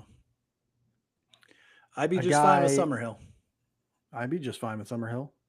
There are other guys I would maybe actually Summerhill and Neville kind of remind me a little bit of each other. I think Summerhill's a better athlete though. He probably doesn't have Summerhill has quite as much swing and miss. Yeah, and he doesn't have the pop that Neville has. No. Not yet. I think the pop is in there though. I really do. He's had a hamate thing. We know that can drain power. So I do think there's more pop in there than what we've seen him produce at the college level. And the swing to me looks like it's got a good loft to it. So I think that could happen. We are going to be joined by one Alex Duvall here soon. What? He made it home. He's a gamer. He's a gamer. Probably a great travel story to tell us as well. Yeah, dope. It was basically planes, trains, and automobiles. All right. Have you ever seen Midnight Run? I have, and I love it. Yeah, so he will be joining us here in a few minutes after he gets settled. And Drew wants Lavalette in Schoolcraft. I would be completely fine with that. Oh, if Summerhill falls and we get Summerhill in Schoolcraft, I'm going bananas because that would be fantastic. Okay, let's talk about it since we have just 5 picks left until the Royals pick.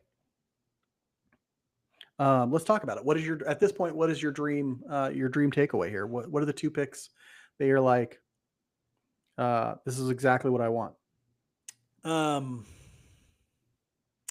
Brendan Summerhill. would definitely be one. Okay, so it would be for me. It would be Brendan Summerhill and Xavier Neans because I love Xavier Neans. Okay. Okay, but if it was Schoolcraft, I'm not mad at that at all. I think Schoolcraft is a phenomenal. I think you're getting a guy that is a potential one, and that's I love that upside. Yeah. You don't see guys that are that tall be that athletic on a mound as he is. He's already got, he commands the ball well. He's already got like some plus pitches. He's got more pitches than what you see a lot of high school guys with. So I definitely wouldn't be mad at Schoolcraft at all. It's like 1A and 1B for me. I just like Neans that much. I think the power is going to be there. I think the swing is compact enough for how tall and lanky he is that you're going to get real power upside from Neans. Yeah, I think for me it's so tough because I'm a big fan of the Schoolcraft as a prospect as well, and just the thought of him getting in with the Royals pitching development, ooh, that's tempting. That's very tempting for me. I think my dream sort of 2 picks here at this point would be Laviolette and Josh Hammond. I am a believer in Josh Hammond. I am. I like Hammond. I just not as much as Neans. So we'll see. I'm going to see if Kason Cunningham just got taken by the Arizona Diamondbacks. Okay, Kason Cunningham off the board. I need to find another high school shortstop. Good athlete. Not a great runner, but a good athlete. According to Joe Doyle, the Baltimore Orioles are going to select Auburn catcher outfielder Ike Irish. Thank you for taking him off the board for us too. Appreciate that. Appreciate that. Setting up pretty now, nicely. Mind you, Mark and I say we don't like these guys. That does not mean they're not going to be great players. I did not love Nick Kearse. He's looking great right now. I didn't like Jacob Wilson. They both look great for the A's. Jacob Wilson is I like Nick Kearse as a prospect, but I didn't want the Royals to take him where they were at. But yeah, we get it wrong plenty. Do I think I get it right more often than most people? Yes, I do. But it's a coin flip for me. It's a coin for a lot. And, so much this has to do with how good is the player development system that they end up entering? Like how good, Jersey Jayhawk has the question right there. Could you see the Royals going Neans? God, I hope so. Okay. Yeah, I think that they would. Could I think he's the kind of guy. Why wouldn't they take him? I could see them taking him. If you're looking for a high upside high school bat, I think at that spot, I don't think you're going to find a better one. Right. But they could also, it'll be harder if a lot of guys have fallen.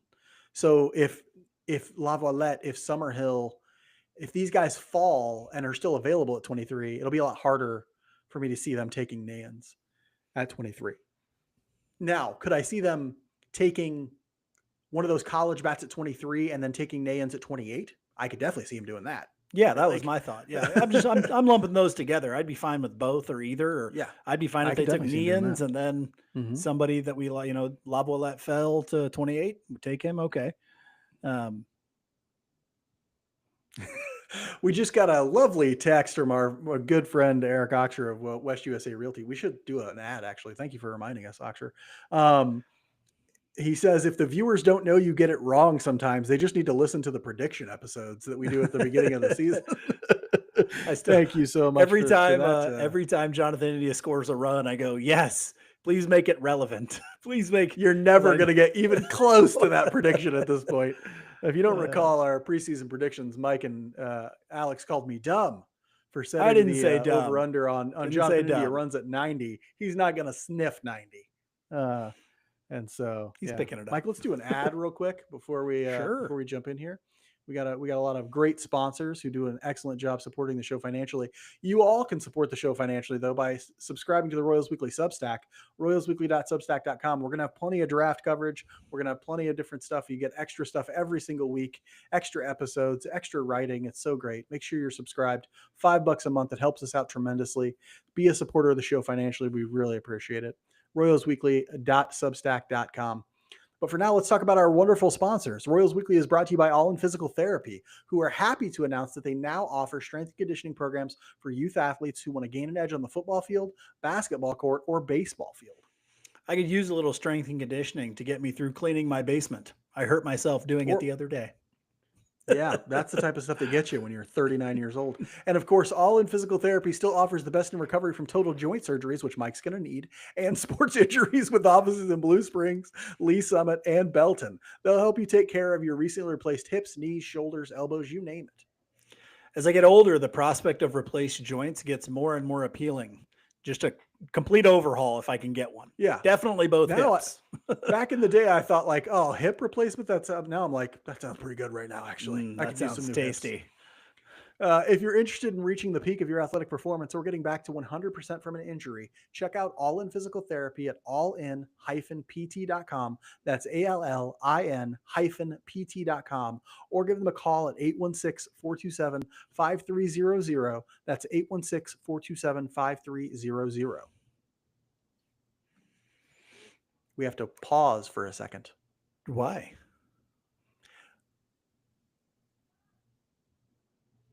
It's so that when I do the editing, I can see where we've done ads and I can cut it correctly. Now you guys get the old behind the scenes there. That's how Mark does. Royals Weekly is brought to you by Eric Oxer of West USA Realty. Do you have the same fantasy we do, retiring to a land of eternal summer?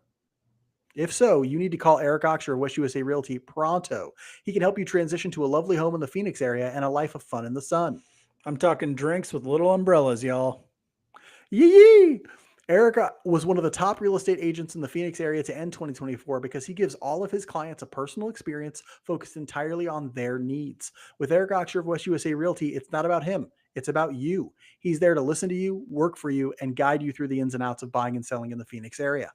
You want to buy a house that's closest to where they serve the drinks with the little umbrellas so you don't run out. Like some people have.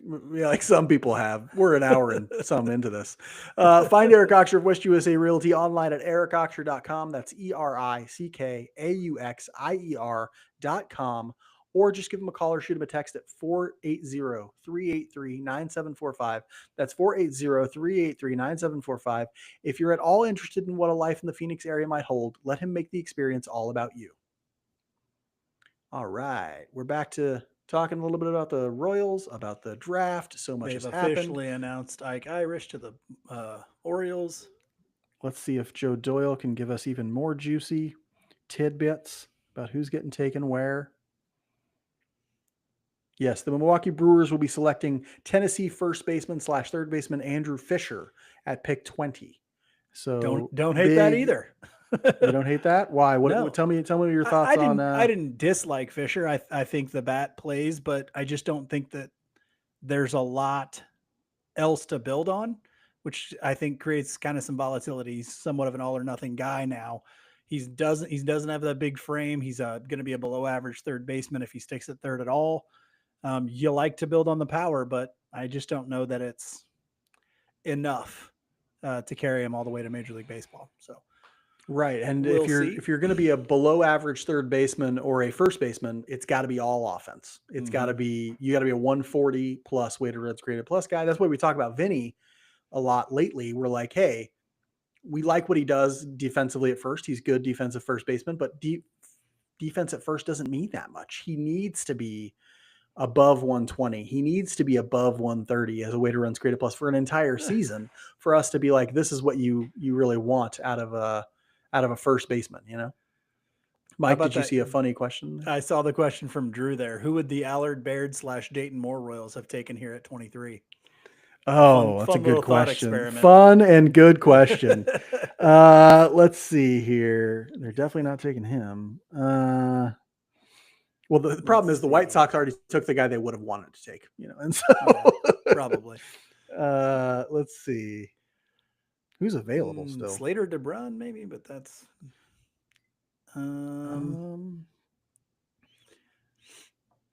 Oh, I got it. They would have taken Caden Luke Bodine, Stevenson, maybe. a catcher out of University of North Carolina, who is basically just like a defense first catcher, no ability to hit. That's who they would have taken with their, and actually has a few questions about the defensive ability too.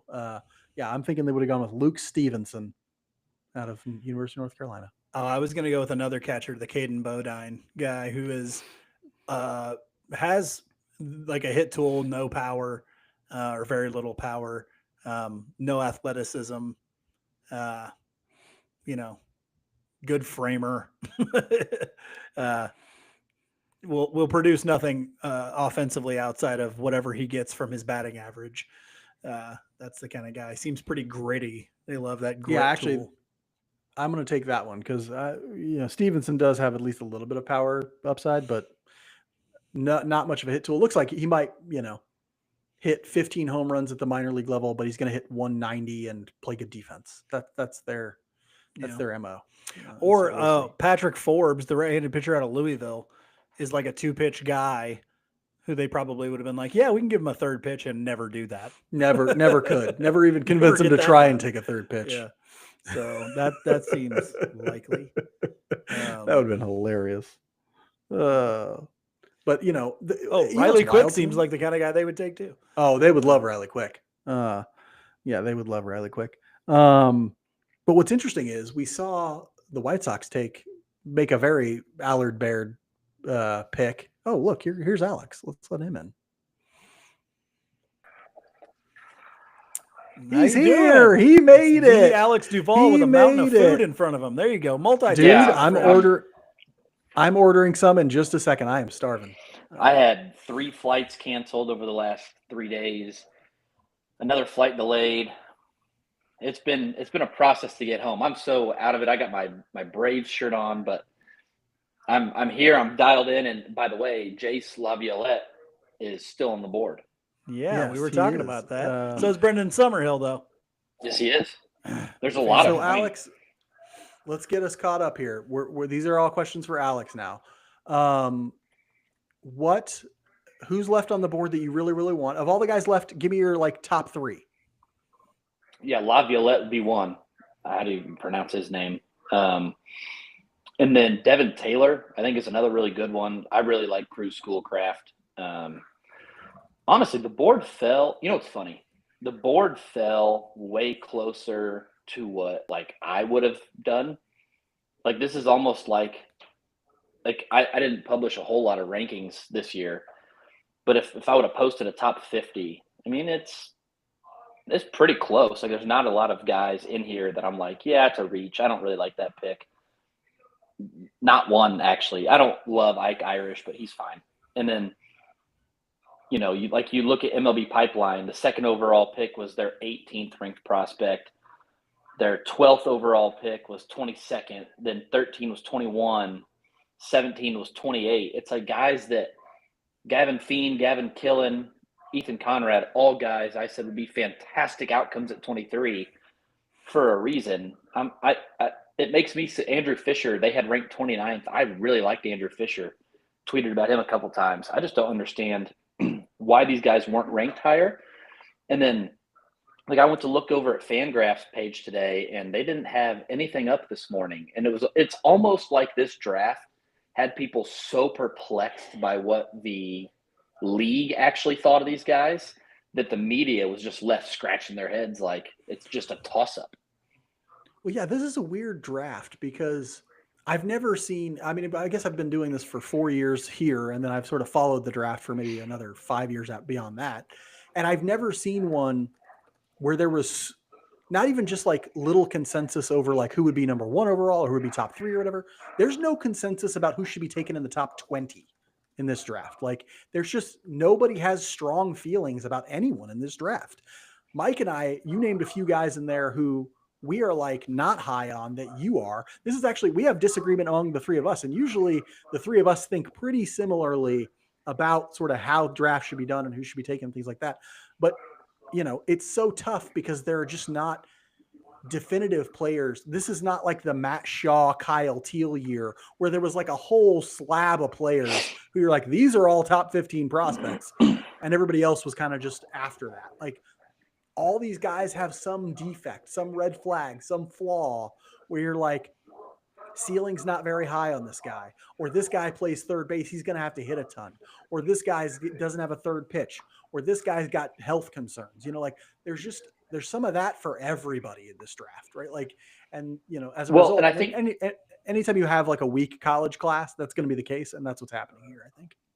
I think the best example of this is how many years ago, do you have to go back where Jack Bauer what do they have him listed at? 6'3" left-handed pitcher who is topped out at 103.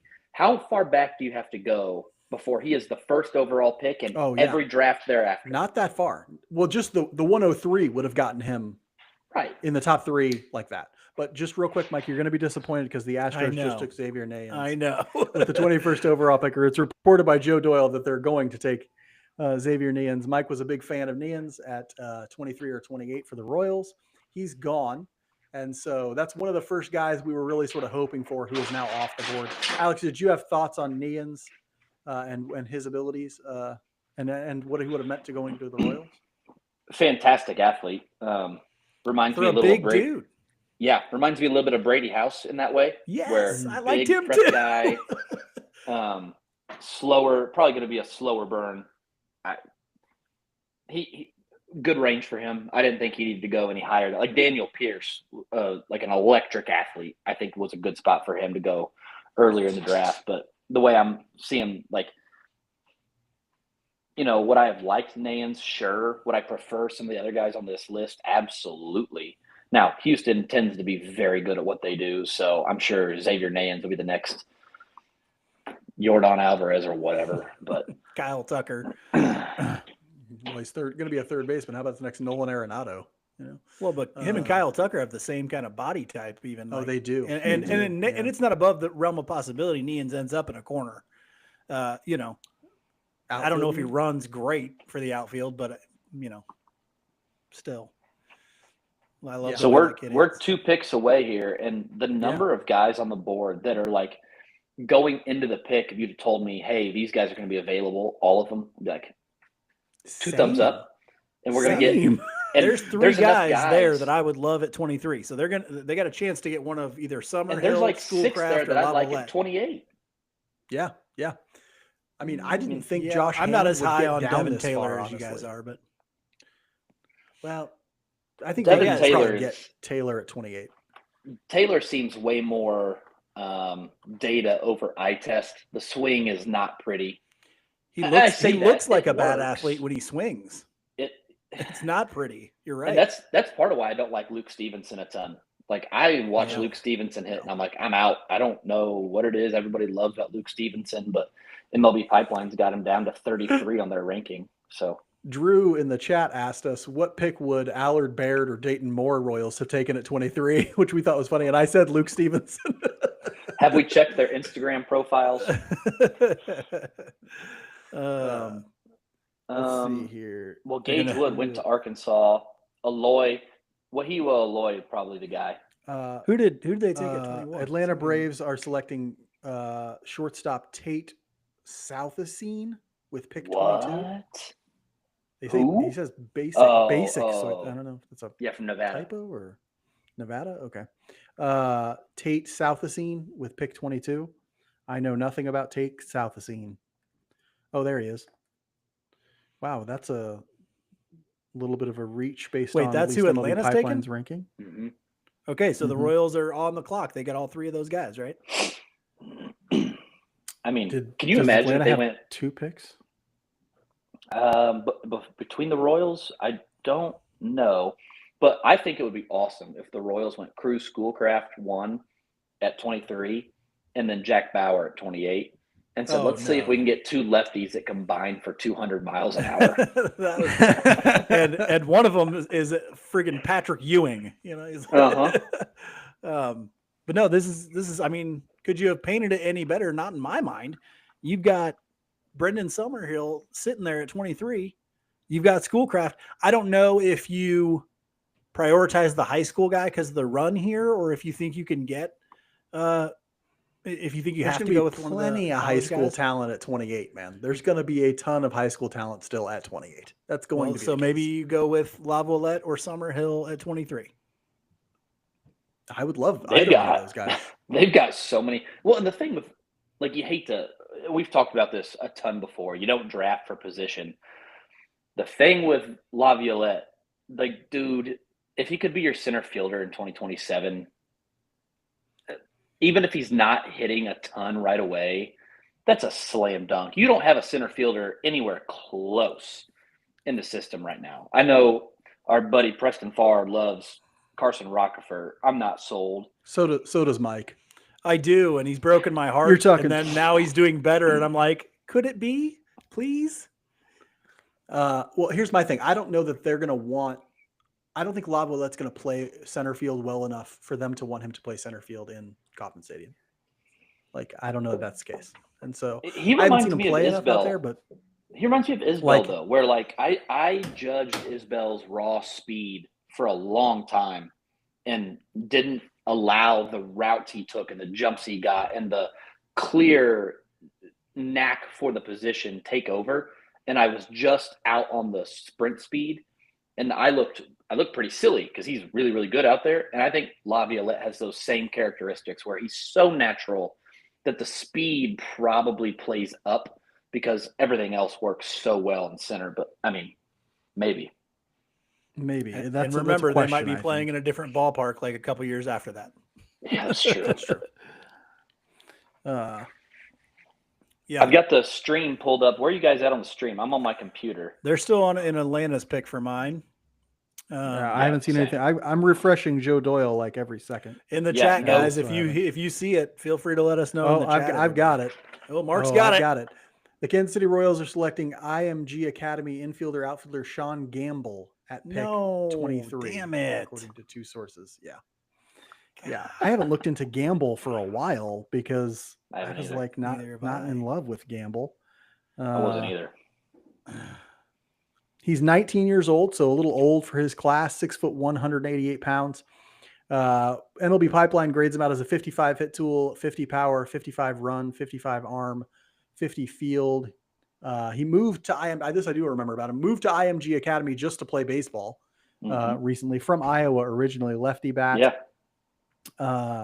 I don't know. If they're projecting him to stay at on the infield, or a lot of people are talking about him as an outfielder. Yeah, I can't find his final ranking. Where did they wind up? they have 27. him 27 is where they have him Oh, ranked. did I look right past him? Yeah, just turned 19. Hmm. So I mean, like a week ago. And so Sean Gamble is a guy who, and why did I not spend a lot of time recently on him? Because I don't love the ceiling, honestly. Like, I'm like, you're picking at 23. You want upside. I want upside. And I look at this guy and I'm like, yeah, he has a chance to be a solid, guy, but I don't see huge upside here. Watching him hit, I'm not like, oh, this kid has a chance to put a lot of balls out. This kid has a lot of chance to produce a lot of game power, or even to develop that much physically, And so that's what I'm looking at. That's exactly what I was going to say. I don't see him developing a whole lot more physically, and I do think he'll play center field, and I guess that helps. But I don't see him developing a whole lot of power, or I don't see it. You know what's This is ironic not about the upside pick that I wanted. Well, that's kind of what I tweeted about the other day was the idea that, like, what do the Royals do well? They take guys like Michael Garcia, like Vinny Pasquantino, and maximize their ability to hit for some power, where their innate instinct is contact over power, maybe some good plate discipline. Okay, let's teach them how to hit, for some power.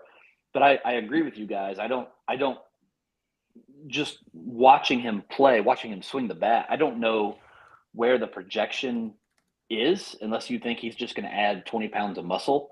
And without having all kinds of data on all these guys, it's really hard to tell. I mean, he may get to Columbia and just ping, ping, ping, and we're like, oh, okay, well, never mind. But it's such a different pick too, right? Like, that is not at all what the Royals were rumored to be in on. The entire draft process going big upside, right, in their first few picks. But also, the Royals tend to actually take some big swings in the draft. Like, I don't know that's what this is. So I'm curious how much money they thought it was going to take to get Sean Gamble away from Vanderbilt, because I don't know. It's interesting. I don't hate the player. Here's the question: If you're comparing it, and you're saying Gamble's going to be able to play center field for you, I think Brendan Summerhill could have played center field for you. Jace Lavalette plays center field for you. Do you think Gamble will be in 3 years where either one of those guys is now? I highly question that. He certainly won't be there physically. I mean, he's not Yeah, nearly as not big as even either close. of those guys. Yeah. Like now, I've just spent some time watching some video of his swing. I like the swing. I think the left-handed swing is simple, compact, has the ability to generate some power, but physically, he's going to have a ceiling that is nowhere near the ceiling of a Jace Lavalette. That is nowhere near the ceiling of a Brendan Summerhill. Like Summerhill doesn't have a ton of power potential right now, but I think you can I think there's projectability in him even. But this guy, Gamble, is, we mentioned Michael Garcia briefly earlier. That's what you're hoping he would end up being, because he doesn't have much more physical projection than Garcia does. Like, he's not going to put up 110, 115 exit velocities consistently. I just don't see that coming from him. And so you're hoping then that when you move him to center field, he can be elite out there. Now, maybe they've seen something in showcases or something like that tells them that he's going to be like potential to be an elite defender in the outfield. And then you'll have to wait for the bat to come around. But there's just a lot of projection that you're having to do here. You really, I'll just say this, you really, really, really got to squint to see him being an above average major league player in my mind. I don't even know if I could squint enough to see him being an all-star in Major League Baseball. And that's what I really want out of somebody who's going to be a 23 pick, right? Also, I will say, I think it's a lot harder, at least for me, and I think for scouts for major league teams, it's extremely difficult to judge whether he's got a good approach or not, because the talent that he's facing isn't anywhere near what he's going to see at the even college level if he were to go to college. And so, you might say, well, he controls the strike zone really well, or he does this, he does that. I think that's too hard to tell with these high school guys. Like, you can't bank on a really good approach with one of these high school hitters and say, well, that's going to be a part of his game long term, when the competition is, you're playing two different sports from what he's been doing to where he's about to go. So let me read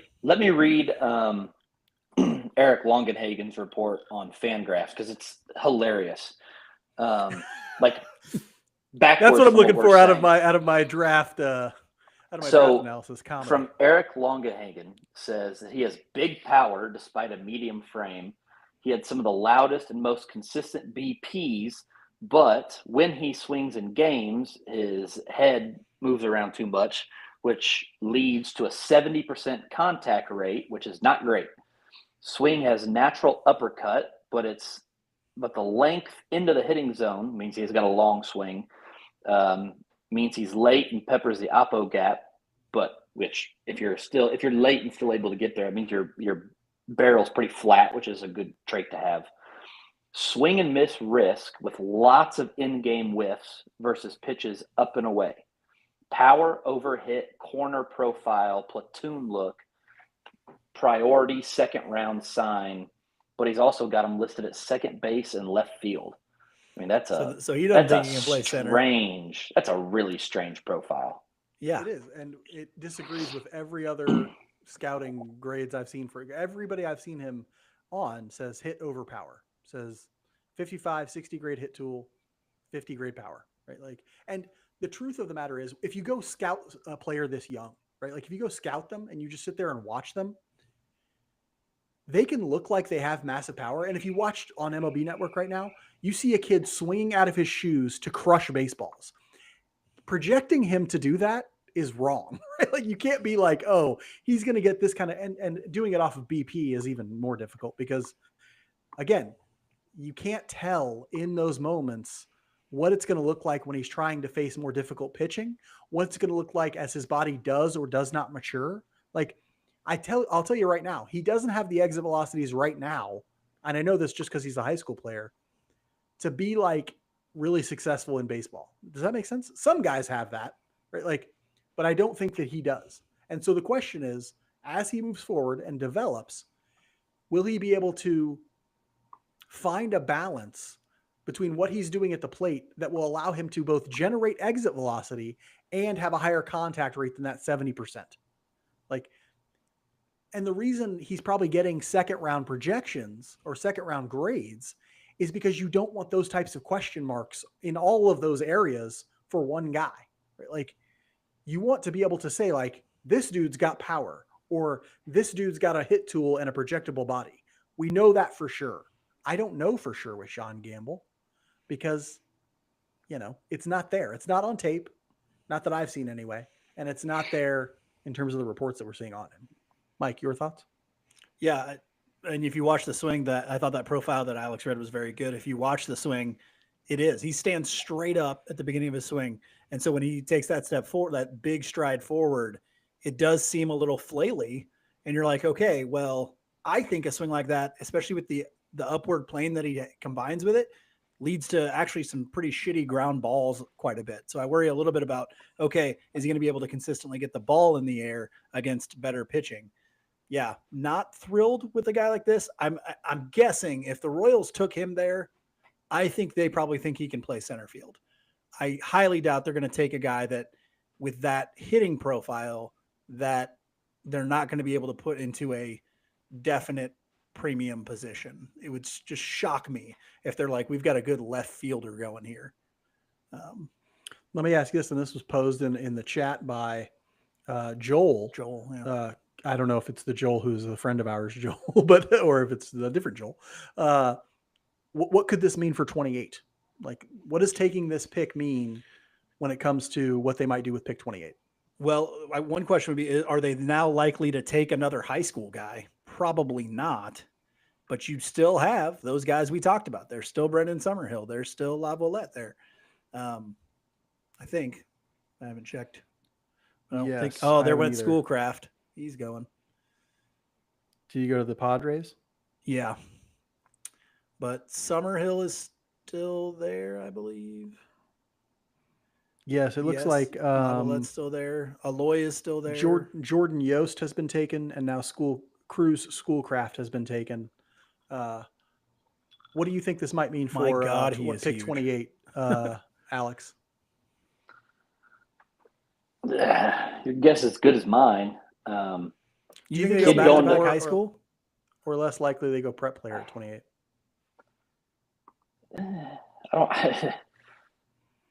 I just sometimes they do things and I don't know. With Jack Caglione, you can see the dream. I mean, you can see the goal there, right?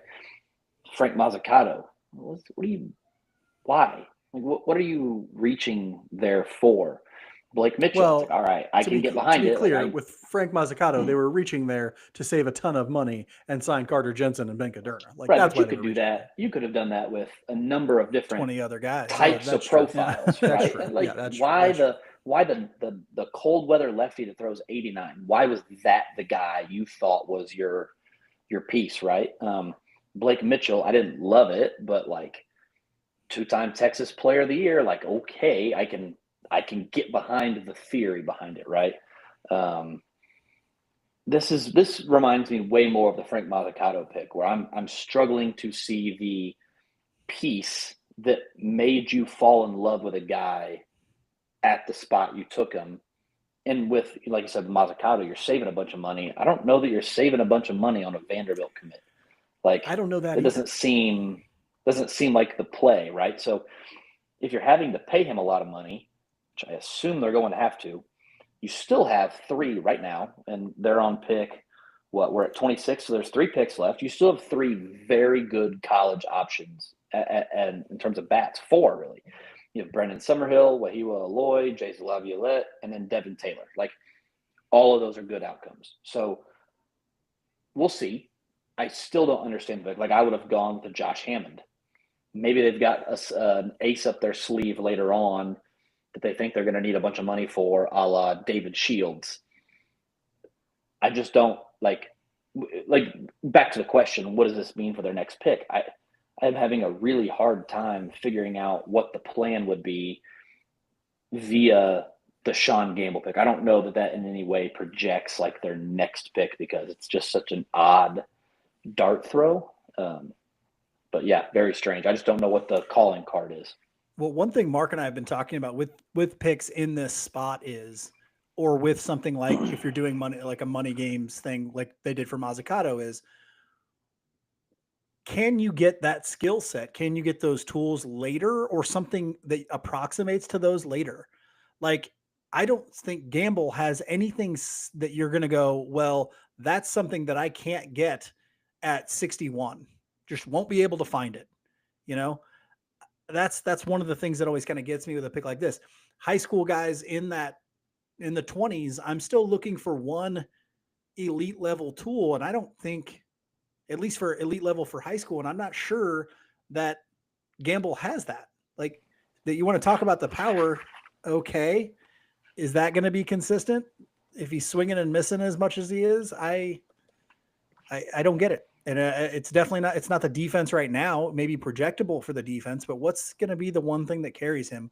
And is that stuff that could you have gotten somebody who's a close approximation to him at 61? I think you probably could Or have. 28. Absolutely. Or 28. I think you mean, definitely even could 28. I mean, I'm kind of lumping those two together, but even at 28. So it's a Yeah, real I head think you scratcher for definitely me, could have. for him. And Real not quick even before if the- Hey, let's talk about Oh yeah, go ahead, Alex. let's talk about like potentially like their next pick here, Brendan Summerhill.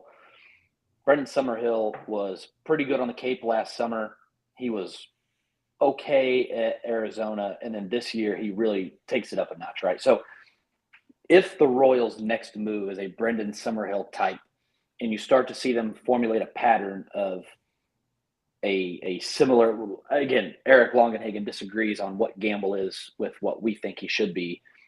But if it goes Gamble and then Summerhill and they start to piece together a type, even if it's not a type we've seen before, it is a type I can get behind if you think it's, if your opinion is that it's contact first, good approach, and we can teach them to hit the ball hard with consistency and efficiently, like, all right, now I can, but if they don't take Summerhill, let's say they go something wildly different, well, then that theory is obviously out the window.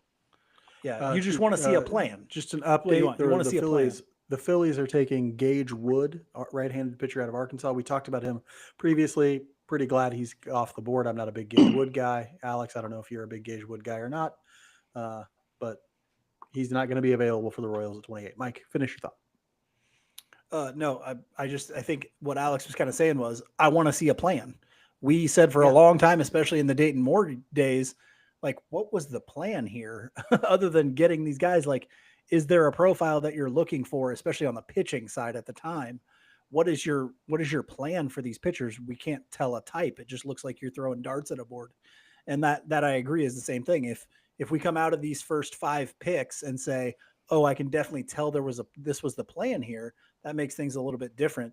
Right now, I'm not seeing that plan. But again, if that kind of develops along the way, this is the kind of hitting profile that we're looking for when you draft now, I can get behind that at least. But then, of course, you got to show that you can develop the other things with that. Yeah, and to be clear, Gamble is not like some of these other high school prospects we've seen the Royals take in the past. He's not like a late riser that nobody saw for a while. He's at IMG Academy. Everybody saw him, right? Like, IMG Academy is a baseball factory. There were scouts at every single game he played this spring, this summer. He's been seen by everybody.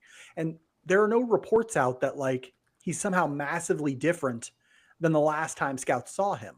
And so while I respect Longenhagen and everything he does, I'm also like, I don't think he knows something that all these other scouts don't know, right? Like, I don't think the Royal scouts know something that all these other scouts don't know, right? Like, and so I do respect that, like, Gamble has potential as a player. He's 18 years old, 19 actually. They all have potential, right? Like, and he could make huge strides moving forward. But one, we'd have to trust the Royals hitting development to be the one that gave him those strides. Big if, right? Like, big if. And two, we know to some degree what his physical limitations are, right? Like, maybe he does impact the ball a ton, and maybe that will help. But at the very least, if he's impacting the ball a ton, we can be fairly certain he has some swing and miss, or he has some contact issues. Because if he was impacting the ball a ton and he had no contact issues, he would have gone way before 23, right? Like, if he could play center field, impacted the ball a ton, and had no contact issues, he would have gone way earlier. Okay. The fact is, we know that there's something there. And frankly, I tend to trust the consensus, which is that like he's going to have trouble with power projections and things like that. Really quickly, before the Royals pick comes out, give me a grade, both of you, for that first pick. Mike, go. Super hard with a player like that. I'll go happy. I'm going to be happy here with a C+. Not the guy I would have taken, not the profile I would have taken for a high school guy, but I'm sure he has plenty of upside. Alex. C-. Ooh, that's actually relatively low because you give him like a B+ every year, basically. Alex is the guy who's the optimist, and he's not doing that. It. Guess who Cleveland is taking at 27? Oh, God. Chase Lavalette. Damn it. They're good at this, dude. They're good at this. Yeah. This is like Reed likes Aloy at 28. Yeah. I actually thought about that as the same thing, Alex, the Chase DeLauder pick. Yeah. Lavalette will be a Cleveland Guardian. Yeah. Is that who you saw when you saw Lavalette hitting? Because that's the first guy I thought of was DeLauder. No, more of the profile. Like 2 years ago, or last year this time, I thought Lavalette was like by far the best player in this draft class. I still think he is in the first tier of talent and ability. If he doesn't break a bone in his hand, and what did he do early in the season? He missed time with injuries twice. Both of them were like kind of freaky, legitimate, like, all right, that happens, but nothing long-term. Like Ethan Conrad's shoulder is potentially like problematic. Are we still sitting in here looking at him going like he's the 27th best player in this class? No. So I don't think he's the 27th best player even with all that stuff. Yeah, I'm like, this dude is really good. And Chase DeLauder was the same way. If Chase DeLauder doesn't get hurt, I think he goes top 5 or 6. I don't remember where he went, maybe 13, 14 to Cleveland that year. But just capitalizing on people falling. I mean, Ethan Conrad, the Cubs did a great job. We're not going to overthink this injury. We're going to go with what we saw when he was healthy. We're going to take the player. I think when Enrique Bradfield dropped down to Baltimore, I think it's just chronic overthinking. And so, I don't know. I think like they're showing his heat map right here on ESPN right now, like pretty good indicator of a guy who's injured. I mean, I don't think this is something you need to overthink. And for the Royals to need a center fielder like they do, if they don't go Brendan Summerhill here, I don't know what really you're doing. What is the plan? What are we trying to build around? What are we trying to what if they take Slater grow DeBrun and develop? Slater DeBrun's a very similar case to what Gamble is. I like him a little better than Gamble, but he's small. He's not. I think he's a better athlete. Oh, he's a better athlete, like overall. So like there's like here we go.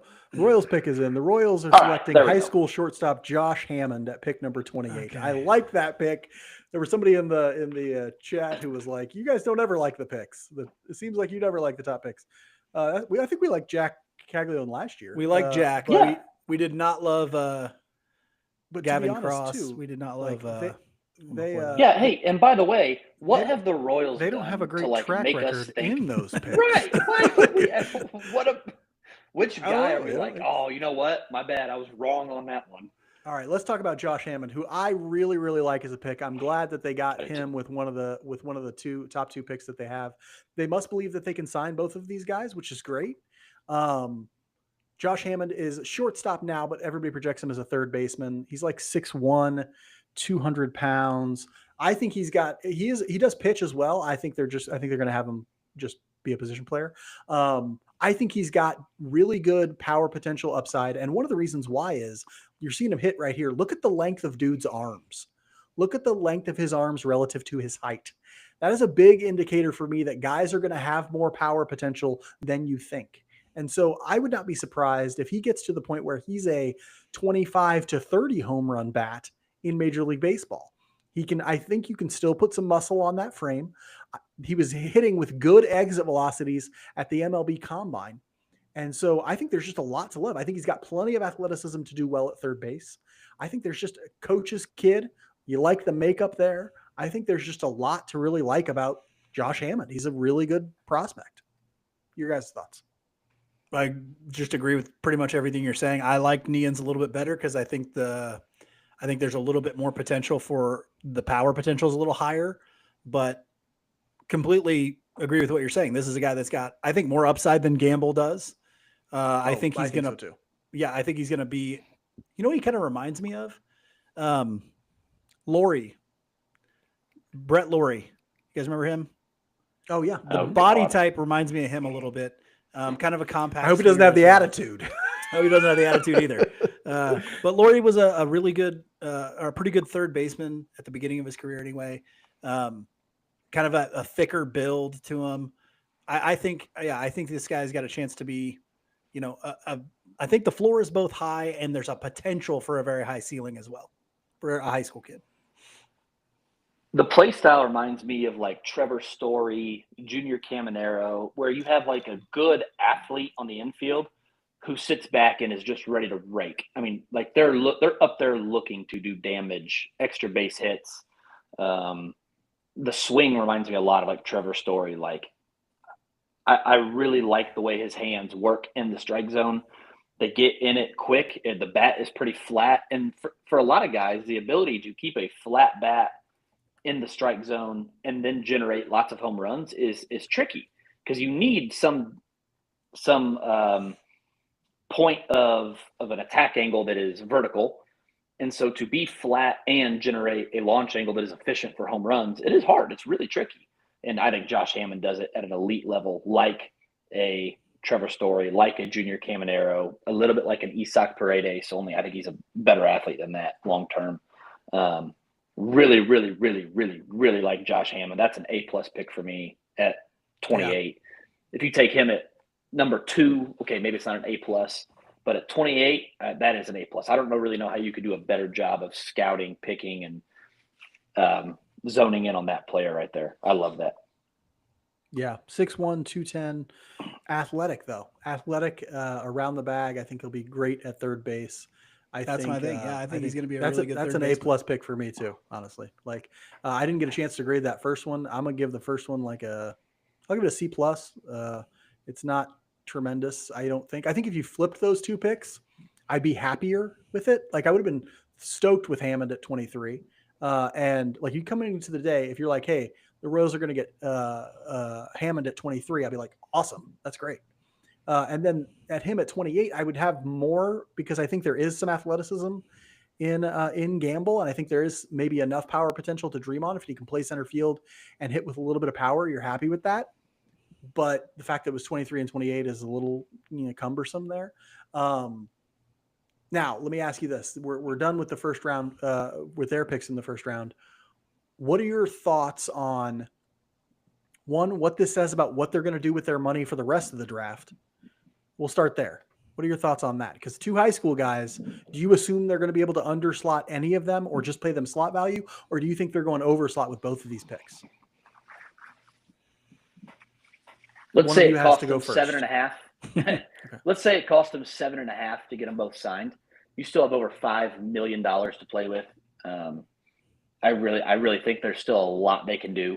I think there's a ton they can do later on in this draft class. There's a lot of really deep prep talent, and if their goal is we're just going to add all these teenagers and just roll with it, I mean, I think they can do that. I also think you can pick Steven Zobak out of there. There's a couple college guys later on that are like a John Heasley that I was looking at, and I haven't dove as deep into this draft as I have in the past, but I remember looking at a few guys like, all right, like I can see where the stats don't match the talent, and there's probably some things you can do with these college players coming out later. But this was the original plan that I think everybody thought the Royals were going to go as prep early. But I still think there's money to spend and how they spend it. Like they gave David Shields $2 million in the 3rd round last year. Like there's some opportunities for that still. Yeah, I think similar to what Alex said, and I mentioned this earlier, I think kind of the second or the sneaky underrated thing in this draft is college arms. And I think you're going to get, I just don't think there's a lot of top end talent there, but I think there's a meaty part of this draft that could, especially with what we're seeing with this huge run on high schoolers, that could leak its way back to 61 and 71. And you could see a pretty high end guy sneak down to 61, 71 for in the college arms section there. And it wouldn't surprise me, of course, if they go with another high school guy. High school pitching in that area has been recently, especially the Royals go to those high school arms in round 2 and 3 and sandwich rounds and stuff. So I either one wouldn't surprise me, but I do expect some pitching with one of these next 2 picks. But that's an interesting thing you said, because I brought this up to Mark earlier. I said, do you think they're going to go with 3 or 4 high school guys in those first 5 picks? He said they wouldn't be able to afford it. You're telling me that you think that they will. I think you're smarter than Mark. So you are smarter than me, and so that's fine. But well, and this conversation of them being able to afford it makes me go back to that report that I saw, that there are a lot of high school players who are going to be more keen to opt out of going to college than there have been in the recent past, because they're having so much a difficult time getting playing time in their first year at places like Vanderbilt and at these other places that are like, you know, places they've committed to, right? They're having a tougher time getting playing time everywhere because the transfer portal is allowing coaches to go out and just stock their roster with dudes who already have a lot of college experience and have done well other places, right? Like with guys who played at Murray State and Eastern Carolina. Right. Exactly.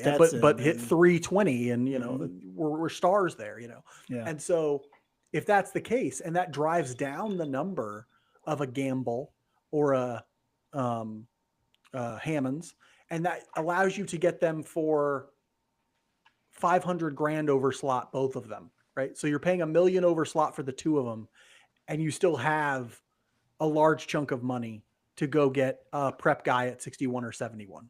That's possible. They could end up with 3 prep guys then, right? Like now they're not getting 5 prep guys today. Like that's not going to happen. They don't have the money for that.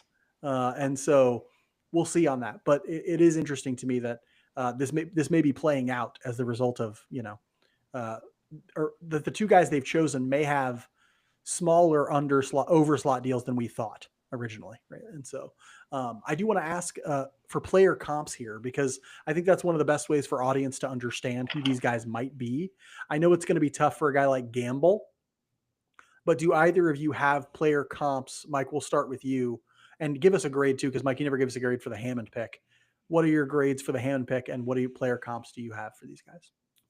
It's a B+ for me for the Hammond pick. You want a player comp for Hammond? Yeah. Oh gosh. That's a hard one for me. I did Brett Laurie. You want to stick with that one? Yeah. I mean, Laurie was a switch hitter, if I remember right, wasn't he? I can't remember. Was he? I don't know. I can't remember. They look similar to me at third base. Like when I look at him, I'm like, oh, that's a little similar at third base, a little thicker guy. But yeah, I guess I'll stick with that one for him. I'm trying to think of a better one. Now that Alex said Trevor Story, that's the only thing I can think of. How about Alex Bregman? No. Okay. No. I see why you're. That's not what I'm getting from him. I don't know. That's a tough one. Come back to me. Can I pass? Is that no? You can't. You already went with Brett Laurie. Yeah, we'll go with that one, I guess. Are you going to go with Trevor Story then? I assume, Alex. Yeah, I think somewhere between Trevor Story and like a junior Caminero. Like he's not quite the shortstop Trevor Story was. Really good at shortstop, but I think he's really athletic. And the way that Story and Caminero anchor their feet in the box and swing for damage and live with some swing and miss, you're going to get that with Josh Hammond. There's a guy that Sean Gamble reminds me of so much, and at the moment I cannot like put my finger on it, but honestly, like in terms of value and play style, there's a little bit of Kyle Isbell there, where we've seen Kyle Isbell hit balls 400 feet. Like he's capable of some serious raw power, doesn't get to it nearly enough to matter, swings and misses a little bit, struggles with the pitch high and away from him. Really good in center field, despite. Interestingly, do you know who you're describing right now? Carson Rockefort. That's exactly what I was going to say. And the swing looks similar too. And the swing does look similar. I was just watching Rockefort real video flat, earlier today. Like, yep. Rockefort's probably even more flatter than that, but you know, and Rockefort doesn't take that long. that long step. I don't think that Gamble takes, but Fellas, I that's gotta what I'm bounce. looking. Okay, Thank we'll you be very back at much. 61. Let me know if you want to come back. All right. All right, I appreciate you guys. Thank you. Thanks for coming in, Alex. Jade says here that Austin Riley is what MLB was comparing him to. Yeah. I think that's a pretty good one. Yeah. I think that's a pretty good one. I think you're hoping for maybe more consistent offensive production than an Austin Riley has given. My brain is tapioca, so I could be speaking poorly of Austin Riley with not giving him no the real credit he reason. deserves. Right. Ooh, there right. goes I don't wanna Marcus do that. Phillips. He went quite a bit higher than what MLB thought he would, or MLB Pipeline had him ranked. Oh, you had mentioned him. I liked We need him, to yeah. we need to get to a break.